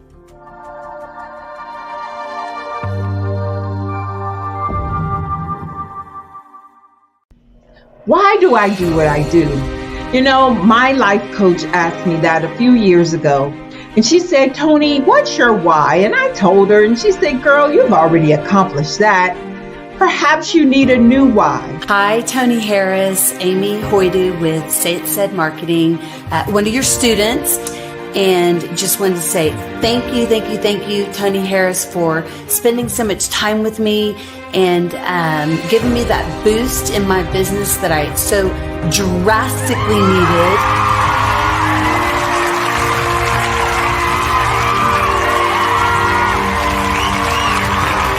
My why is to touch, move, and inspire my clients to take drastic steps to be better than they were before they met me. I'm a resource, I'm a connector. I want to help people build deeper relationships that are beneficial to their life and business.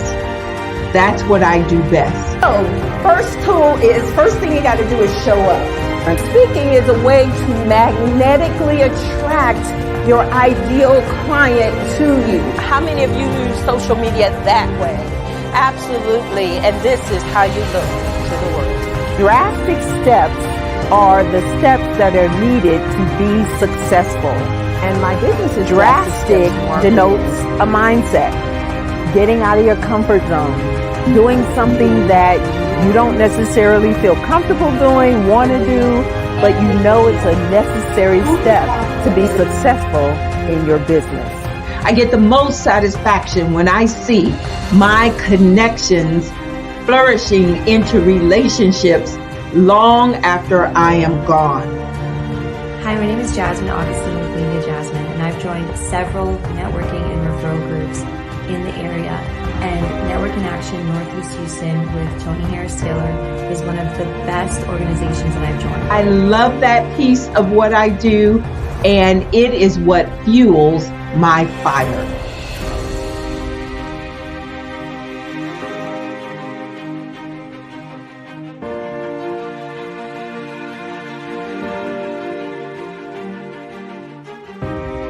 My name is Tony Harris Taylor, saying take a drastic step today for a fantastic tomorrow.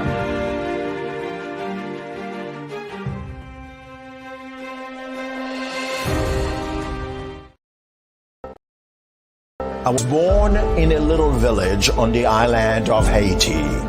Many deadly diseases pounded me.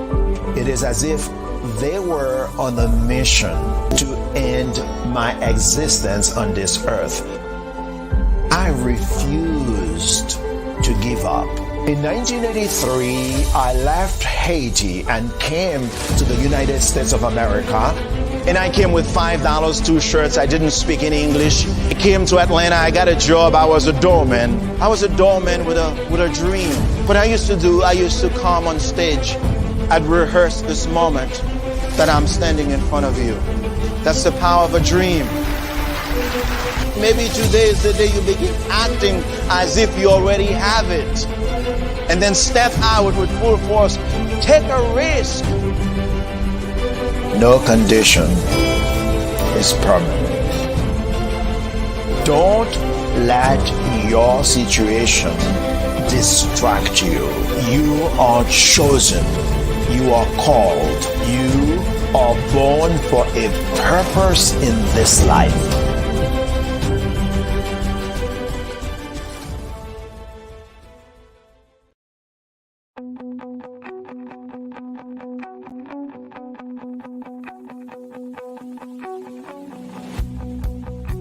I am Black Business. From the moment I wake until the time I sleep. Yes, I am Black Business. I am Black Business. Tell me, are you Black Business? I am Black Business. Do you support Black businesses? Listen, I support Black business because I am Black Business. Black Business Expo. One of the largest business showcases in the history of Black business in the world. The world. Sign up today at www.blackbusinessexpousa.com or call 919-308-9090. I am Black Business.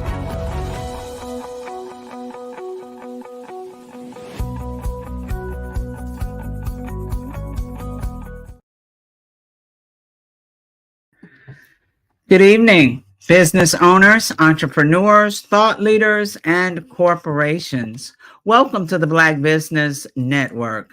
My name is Frazelma Lynn, and I am your business moderator for this evening on the Black Business Network. The Black Business Network is a 24-hour business network showcasing Black businesses, business owners, entrepreneurs, and thought leaders worldwide.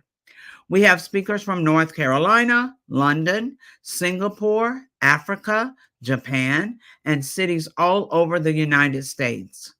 The Black Business Network is a global community sharing its business knowledge to empower, inspire, and educate businesses about business. Our next speaker is Joelle Sylvan. Joelle Sylvan has been an inimitable force behind the scenes as an advisor to numerous music executives, philanthropists, I couldn't get that word together, philanthropists, C-level executives, and children. Mr. Sylvan has an extensive background in technology, sports, and entertainment. Prior to his current career in finance, Joelle worked with a variety of well-known artists, producers, and comedians as a young music executive. Additionally, he secured a partnership with a publishing company, during which he created a marketing consulting company that provided endorsement deals for artists and celebrities in the music industry, pairing them with Fortune 500 companies, bringing sneaker, apparel, and accessory companies into urban lifestyle branding. This led to him becoming a silent partner with Bulldog Bikes for the first urban bike BMX lifestyle company in the world. He is currently a financial services provider with New York Life Securities LLC and the executive producer and host of the Power Moves of radio show podcast featuring celebrities, professional athletes, and key influential executives. Please join me in welcoming to the stage Joelle Sylvan. All right. Nice to meet you, Frizelma Lynn. How you doing? I love that so much. and I love them earrings. Woo! Thank you. We welcome you to the stage. I am looking forward to hearing all about what you do, how you help people, and how you are transforming things in this world. So Mr. R.J. Stevenson will be your gracious host and in this fireside chat. Gentlemen, genius is coming, and I'll see you on the other side. All right. So, I love them glasses too. Love them frames. Power move, Mr. Stevenson. How you doing, baby? What up, brother? Hey, man, just chilling, man. I'm so happy today. Today, my friends, Tribe Called Quest has made it into the Rock and Roll Hall of Fame. Salute to Mary J. Blige. Salute to Dionne, the beautiful Dionne Warwick. Who else made it to the Hall of Fame? I just can't remember the others, but Cher, I believe. But most important for me, the Tribe Called Quest, because of my relationship with their former manager, who rest in peace, Mr. Chris Lighty, baby Chris Lighty. He was the man that when we needed to go on tour, the group that was on my label, we was able to go on a college tour with the Fugees and Tribe. But anyway, this is your show. Man, it's your show. I've been up here all day. We'll talk about you. Listen, man. First of all, we met doing a radio show, the podcast Power Moves, and it has always been. I'm highly connected to music and entertainment, so it's always been intriguing to me to see how you move, like your movements in the music industry and entertainment were real different.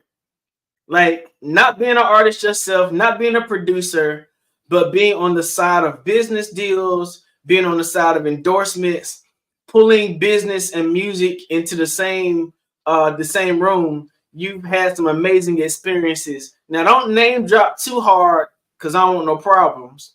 But tell the people a little bit about some of the stuff that you've done and your experiences in the industry. Well, let me put it this way. First and foremost, I want to thank God for putting me in connection with my mentors, Bo and Charles Huggins.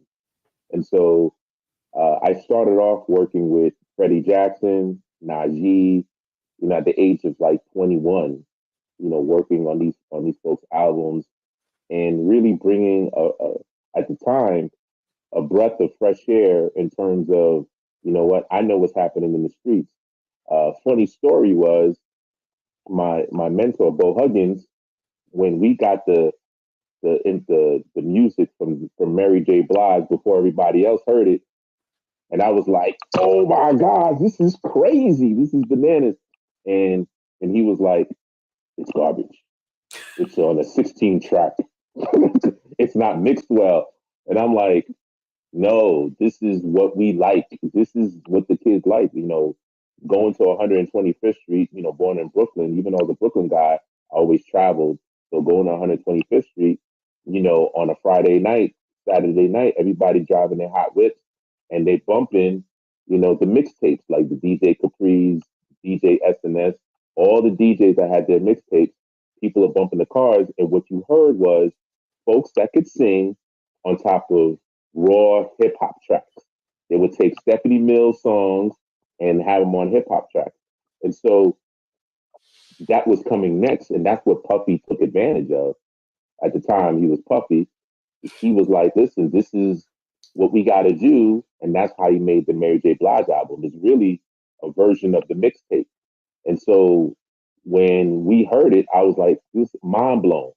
And the person that worked on that album was a publisher, he's with MCA Publisher. He's also my mentor, James Jackson. And he worked on that album.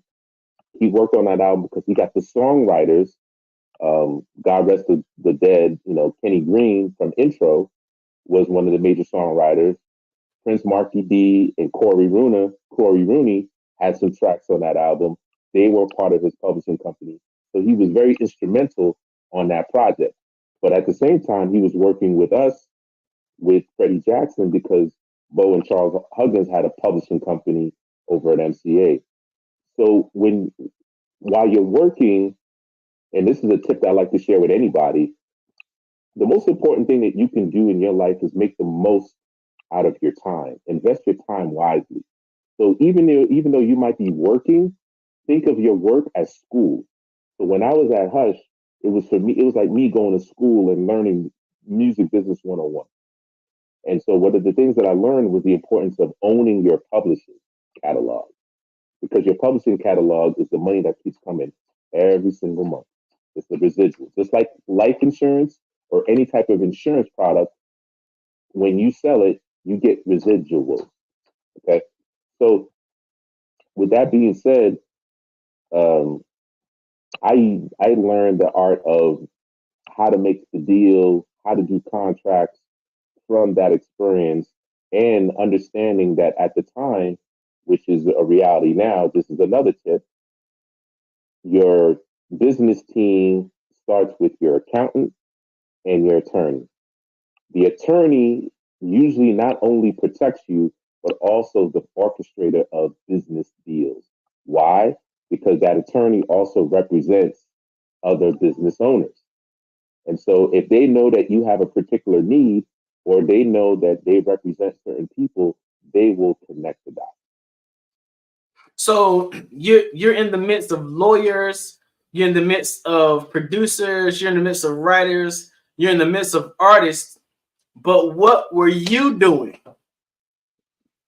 So when I first started, I was what's called the production assistant, production coordinator. So we would sit in the meetings and we would talk about, all right, Freddie got a new budget, it's been released. We need to work on these artists. Who are the producers? Who are the hot producers? Joel, I need for you to check Billboard magazine. Look at the top 10 or top 20, and then look at the publishing credits of who are the producers. And that's what I did. And so I would reach out to all these the producers, artists, let them know, hey, I need for you to be on this album. We're working on this new project, and have meetings with them, sit down with them, and then hear their tracks. Because just because they might be a high producer doesn't mean that their music is gonna mesh with the artist. And so I would coordinate that. I would coordinate the studio time. I would coordinate when the music was done and everything was mixed. I would coordinate when we had to go for the mixes. I would coordinate when we had to go to mastering to get the album completed, to turn it into the record company. So I was the do boy. I did it all. I was the guy that had to go get the Chivas Regal at the end of the night. We had the liquor store around the corner, and they were like, "Hey, I need that fifth of Chivas." So it would be about 6, 7 o'clock. Bang! I got to go get the Chivas. Might pick up some Chinese food, and then come back, and then we're still working because we might have to go to the studio a little bit later. We might have dinner with another executive, or a lot of times they used to come to us. So the beautiful thing about Hush Productions, who I worked for when I started, was that they owned the building on Central Park West. They were the only Black people to own the building on Central Park West, which is one of the richest real estates out there. And a lot of the people that used to work with them or just record executives would come in after 6 and they have Chivas with us, and we would drink it up, talk smack, and learn what the intricacies and the politics of what's happening in the industry. So that's basically what I did when I first started out. So you've gone from that level, which is pretty much entry level into the music industry, really entertainment, because normally you don't even get in the room, like you don't even get access to do nothing. You pretty much sit around, watch, listen as much as you possibly can, do all the little stuff that sort of creates their level of confidence in you, their level of trust in you, and then they sort of feed you a little bit more till you get to the next opportunity, right? So how did you go from there to you've done shoe deals and all this kind of stuff? How did you how were you moving from the music industry and coordinating those opportunities into a diversified portfolio of work? Great question. So here's another tip. There's enough money for everybody. And my philosophy is, and I've always been like this, is when I'm getting put on, I'm looking to bring as many of my people who are talented. They got to be worthy. I'm not just going to put somebody on just because of the fact that they're, my friends. I have to look after them a different way. But what happened was, in the summertime, I was volunteering for the Fresh Air Fund. The Fresh Air Fund, what they did was they took inner city kids, they took them out of Harlem, Brooklyn, wherever, and then we went up to upstate New York, up in the mountains for 6 weeks, so that they can get away from the sirens, all the noise, and just really enjoy nature, do arts and crafts, and just kind of be away from the craziness. Because a lot of time during that time, especially, was the crack era. So some of these kids had their mothers and fathers were crackheads. Some of them were pretty much homeless. So this is a way for them to get away. And I felt the need to give back. I was fortunate in the fact that I went to NYU. And because I went to NYU, that's how I heard about the Fresh Air Fund. So I was committed to that. And so when I went that summer, I ended up meeting up with my future partner, Jimmy Mack. Now, Jimmy Mack was there to talk about entrepreneurship because he was part of this program called the National Foundation of Teaching Entrepreneurship. And so when he was there, he was speaking, talking about, I'm in the music business and my DJ, DJ for Prince and toured for Prince. And I was like, I know pretty much a lot of people in the industry. I don't know this Jimmy Mack guy. So while he's there, I'm asking him questions like, so do you know this person, this person? And he started answering, but he could tell that I was challenging him. And then eventually, at the end of his talk, we got to speak afterwards. And then I told him, hey, after camp, when I get back into New York, let's get together. So I'm gonna make a long story short because I know you told me you wanted to know the time, and I'm building you a watch. But long story short, we met up, and I introduced him to Bo because in looking at his history, I already knew where my weaknesses are and my strengths. My strengths is networking, putting things together, things of that nature. But when it came down to marketing and branding, that wasn't my thing. Like the gift of gab is there, but marketing and branding, I realized that was his baby. So I told Bo, hey, we need this guy on our team. This is the youthful energy that we need because, you know, they were older than us. And I was like, listen, you need some fresh energy. And through that converted into a joint venture with ourselves and Hush Entertainment for us to do our own label and management company. And because of that, that gave my partner Jimmy Mack some confidence because now he can say, hey, we're part of this record label and music entity. And now he could reach out to a lot of the companies he was dealing with because at the time he came from the BMX world. So he was used to creating sponsorship deals with Fox Racing and Oakley Sunglasses and a lot of the companies. And so he took that same skill set and applied it to what we were doing with, at the time, it was going to be called Up Jam Entertainment for our artists that we were signing, which we were in charge of like the hip hop. So we had the infamous Craig G. We had some other artists that were not as known, but we were kind of developing them and this, that, and the other. And then he leveraged relationships with Lugs, Reebok, with, like I said, Oakley Sunglasses, Fox Sports. And that's what converted us to allow us to be able to also do sponsorship deals. And then we were doing product placement deals because we had relationships with pretty much all the majors. So when they were doing videos, we helped source those sponsorships to those folks for the videos. So they loved it for us.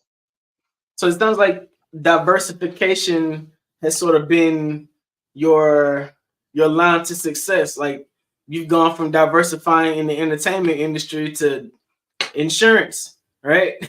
How did you we used to talk about power moves all the time and talk about transitioning from one career field to the other. How did you get into financial services? I mean, there's green money in music, but that's a long throw distance away from the music industry. How'd you end up in that industry? I ended up in that industry because I ended up leaving the music industry after being involved for almost 10 years, and then I went into corporate America. And in corporate America, I did some hospitality. I worked in the hospitality industry. I worked in the technology industry, and then eventually I found myself in the financial services because they were recruiting me. When they looked at my background, they were like, "Wow, first of all, they're just all in awe, like you were in the music industry. Oh my gosh!" And then they saw my other various backgrounds, and they said, "Hey, you know what? Would you be interested?" And at the time, I was like, "Nah, I'm not really interested because it was 100% commission. I had a family, young family. I'm like, nah, I need a little bit of a base salary, and then I could do some commissions." So then I ended up working for a company called USAA. Got into a program. I was selected to get into a program in which they paid for my licenses. So I got my Series 7 license, 63, 66, 65, to allow me to not only understand investments, how to read annual reports, but also how to, invest and how to provide really rock solid advice. Because a lot of times, more than not, most people are clueless on how the stock market works and things of that nature. And so as I studied it and got more familiar, then I was able to really craft myself in focusing on the military because USA was a military company. And so I really hone in on helping our military families really establish that generational wealth because they don't get, and salute to our military brothers and sisters, they don't get paid as much. However, the benefits that they do get, such as their housing is paid for, which is called BAH. The fact that they get money for, allowance when they move. They get all these different allowances. And the most important thing is they don't have to put much money down when they buy a house. And so a lot of times I would tell them, hey, listen, you're getting paid. Why don't you just buy a house? Because the money that they're giving you is tax-free money. And that tax-free money, you could be using that to building not only an investment portfolio, but also a real estate portfolio. Because what people don't realize is, just like you said earlier, diversification. The real estate portfolio allows you to reduce your taxable liability. And if you want more information on that, make sure you get with a good accountant. You get a good CPA person, or you can contact me directly and I can help you build that team.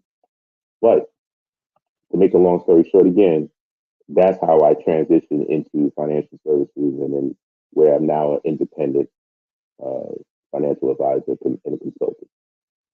So in your experience in business in total, like if you had three things that you felt like were the paramount three things for a business person to be successful, because you've been in music, that's a very high risk industry.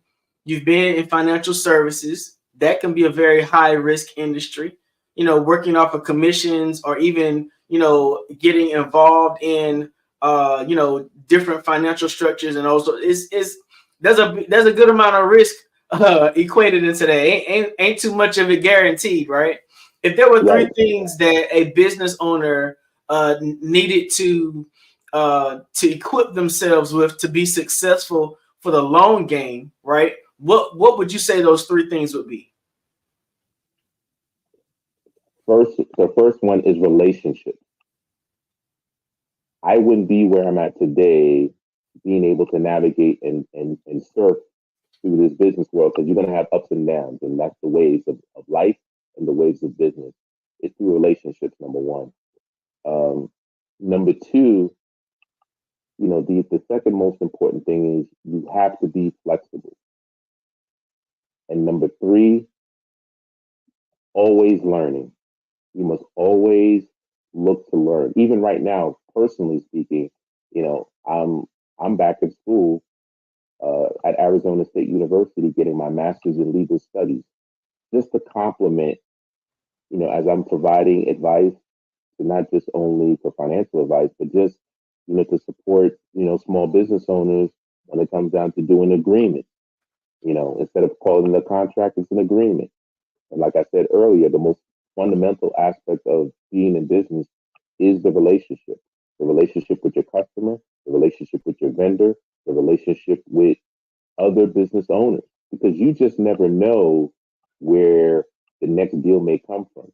It may come from one of the three: your customer as a referral, your vendor potentially as a referral, or even other business owners, maybe even competitors.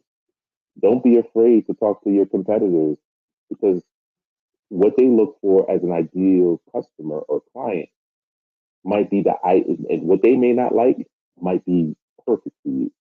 So you have to have that flexibility.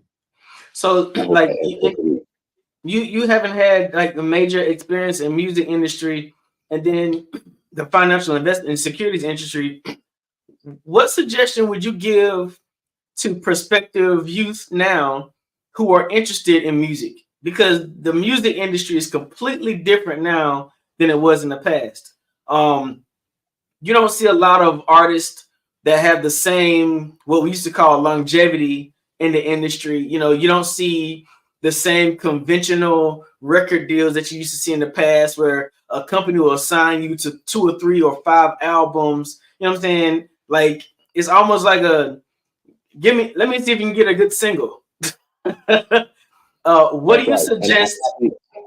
I'm happy you said that. So the first thing I tell a person that's looking to be in the music industry is study your history. So this has happened before.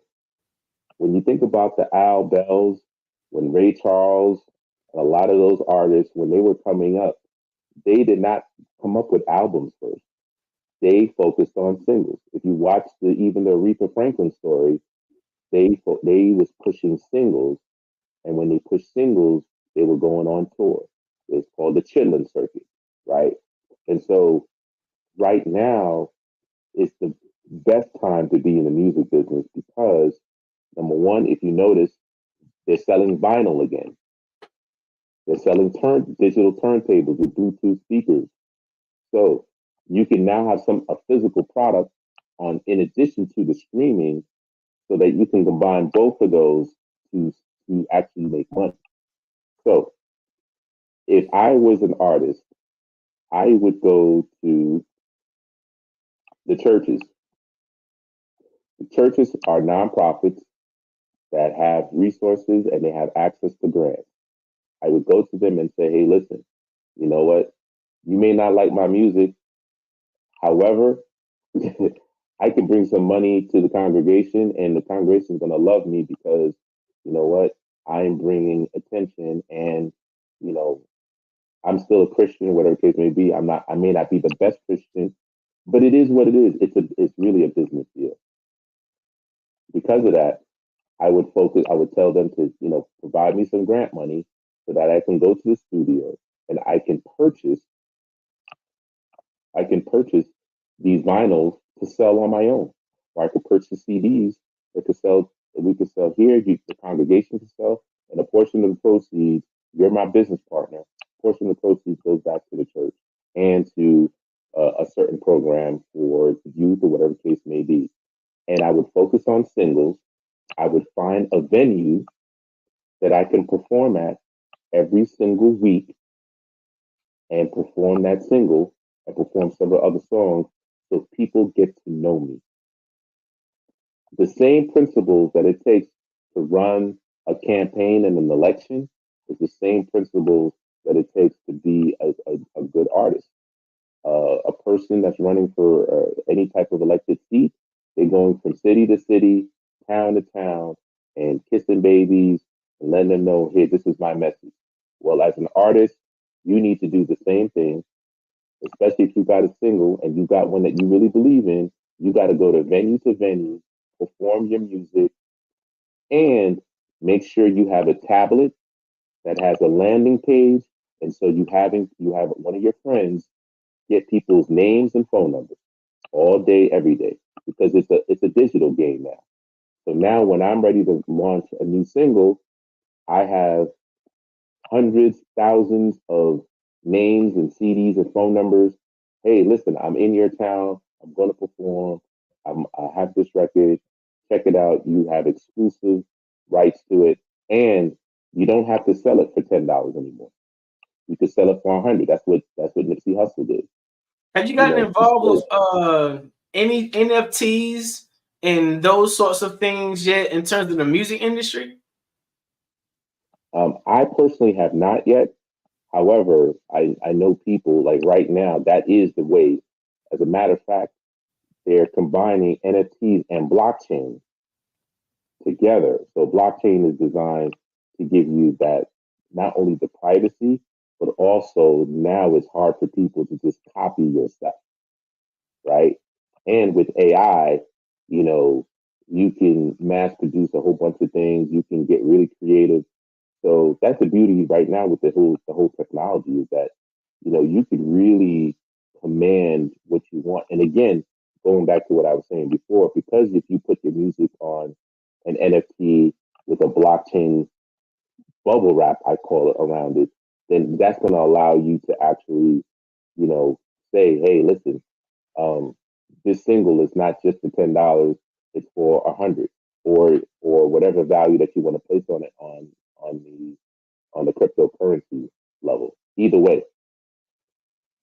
Wow, man, you have had such a wealth of experience and knowledge in both financial industries and the music industry. Like, what is your end game? You going to school again? That's phenomenal. Like, what are you trying to do in the end? So what I'm doing is I'm looking to build a media company, and so my business partner, Sol Wallace and Bart Phillips.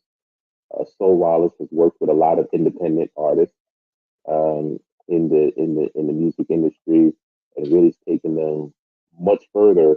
Before the whole independent artist was cool, she was doing it way before.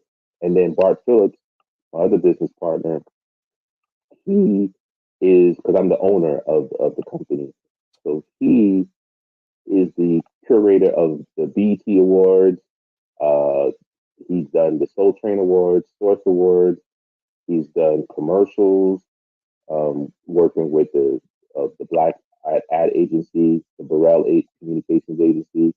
He's also done videos, worked on documentaries. Right now, we're working on a documentary for Don Cornelius and Soul Train. So really excited about that. And we have another documentary that we're working on as well, coming soon. Can't really say too much, but it's a global artist. And, we're also discussing, social change and social justice change. We also have some podcasts that already been recorded that we're looking to resurrect and do similar to what you were saying, almost like that 3.0, where we're going to combine the metaverse with, leveraging AI and creating visual backgrounds while telling a story. So, these are all, and so the reason why I'm going back to school is I'm getting my master's in legal studies. So it's not me becoming an attorney. It's like a up level from being a paralegal, right? But my concentration is going to be on intellectual property, because that is the present. It's all about intellectual property is the digital real estate. Okay. And the second thing I'm doing is sports management as a concentration with this master's of legal studies. So I'll be able to negotiate contracts, or review contracts for folks, create agreements, also do sports analytics. So the purpose with this master's of legal studies is to create a chief like administrative office for small, medium-sized businesses within that need those services, and that could be outsourced through me and my company. And then so we're helping them create intellectual properties. We're helping them with the HR. We're helping them with, if they're in the music, it's music. If they're a plumbing company that wants to buy other plumbing companies, we can help with mergers and acquisition. So that's the other reason why I'm doing the master's in legal studies. So that'll be done at the end of 2025. Wow, man, you have a way of transforming and morphing for whatever's ahead in the time, man. I thank you so much for the time you spent. I think this has been a wealth of knowledge you shared. Let them know people how they can let them know how they can get in contact with you. Absolutely. So you can get in contact with me at you can email me at jjsylva1@gmail.com, because we're still under construction with Sunseeker Media Group. It's going to be the name of the holding media company, Sunseeker Media Group. So we're working on our website there. And then you could reach me on Instagram at jjsilva1 at Instagram. I'm on X, but not as much. But I'm on X also at JJ Silva, SYLVA. And that's right, I'm on TikTok too. So TikTok, JJSYLVA, the number 1 as well on TikTok. Now, I haven't done much yet. All this studying is kind of bananas. So between business and studying, I'm not that active on social media, but You can DM me there, and or if you want to dial me direct, my number is 646-867-3065. Again, 646-867-3065. I got to keep the New York in me, that's why. All right, gentlemen, it has been amazing. I was listening. I was taking notes. Oh, look at that. He has the New York hat up. Joel, one thing I do want to say, I love the tip on treat work as school, because we should learn everywhere we go. If we're open, we can learn everywhere. And when work is constant learning, you constantly grow. And so I love that part so very much. Thank you for being our guest. Thank you, Mr. RJ, for leading this fireside chat. And Genius is Common. I'll see you on the other side. Yes, ma'am. See you on the other side. All right, ladies and gentlemen, again, I am Frizelma Lynn. I am the Parenting 911 coach. And I want you to know that those of you who are parents, even grandparents, if you're struggling with the relationship with your children, if you're struggling with knowing what to do, go to www.parenting911.org and set up a discovery meeting with me. Also, I need to let you know that we are growing and moving and elevating, and we will be launching the Parenting 911 University this summer. Just as every school needs an SRO, every school also needs a Parenting 911 coach. We've got to bring parents back to the decision-making table and genuinely include them in the decisions for their children's academic success. So if you are a retired teacher, a retired educator, recently over the last couple of years, please go to www.parenting911.org, set up a strategy session with me so we can talk about what your future could look like. All right. Now, the Black Business Expo's mission is to raise funds for high school seniors going to college or K through 12 entrepreneurs. This expo is a fundraiser for students. You may go to www.blackbusinessexpousa.com to donate to the scholarship fund, or use the Cash App that is on the screen below, $BBXUSA. Our goal is to give laptops and up to $5,000 to 10 students. Students can register online at www.blackbusiness.expousa.com. Every dollar counts, so we want to remind you to donate to the scholarship fund. We want to thank our Black Business Expo USA sponsors for April 2024. NC100, Moody Capital Partners, Suede Soul, BDM Media, Lotus Richer Coaching and Training, Carolina, Virginia Minority Supplier Development Council, Step Management, Hello LLC, BHS and Associates, Margie McLean Foundation Incorporated, Genius is Common, Earth Essentials, Mullane Shawnee Global,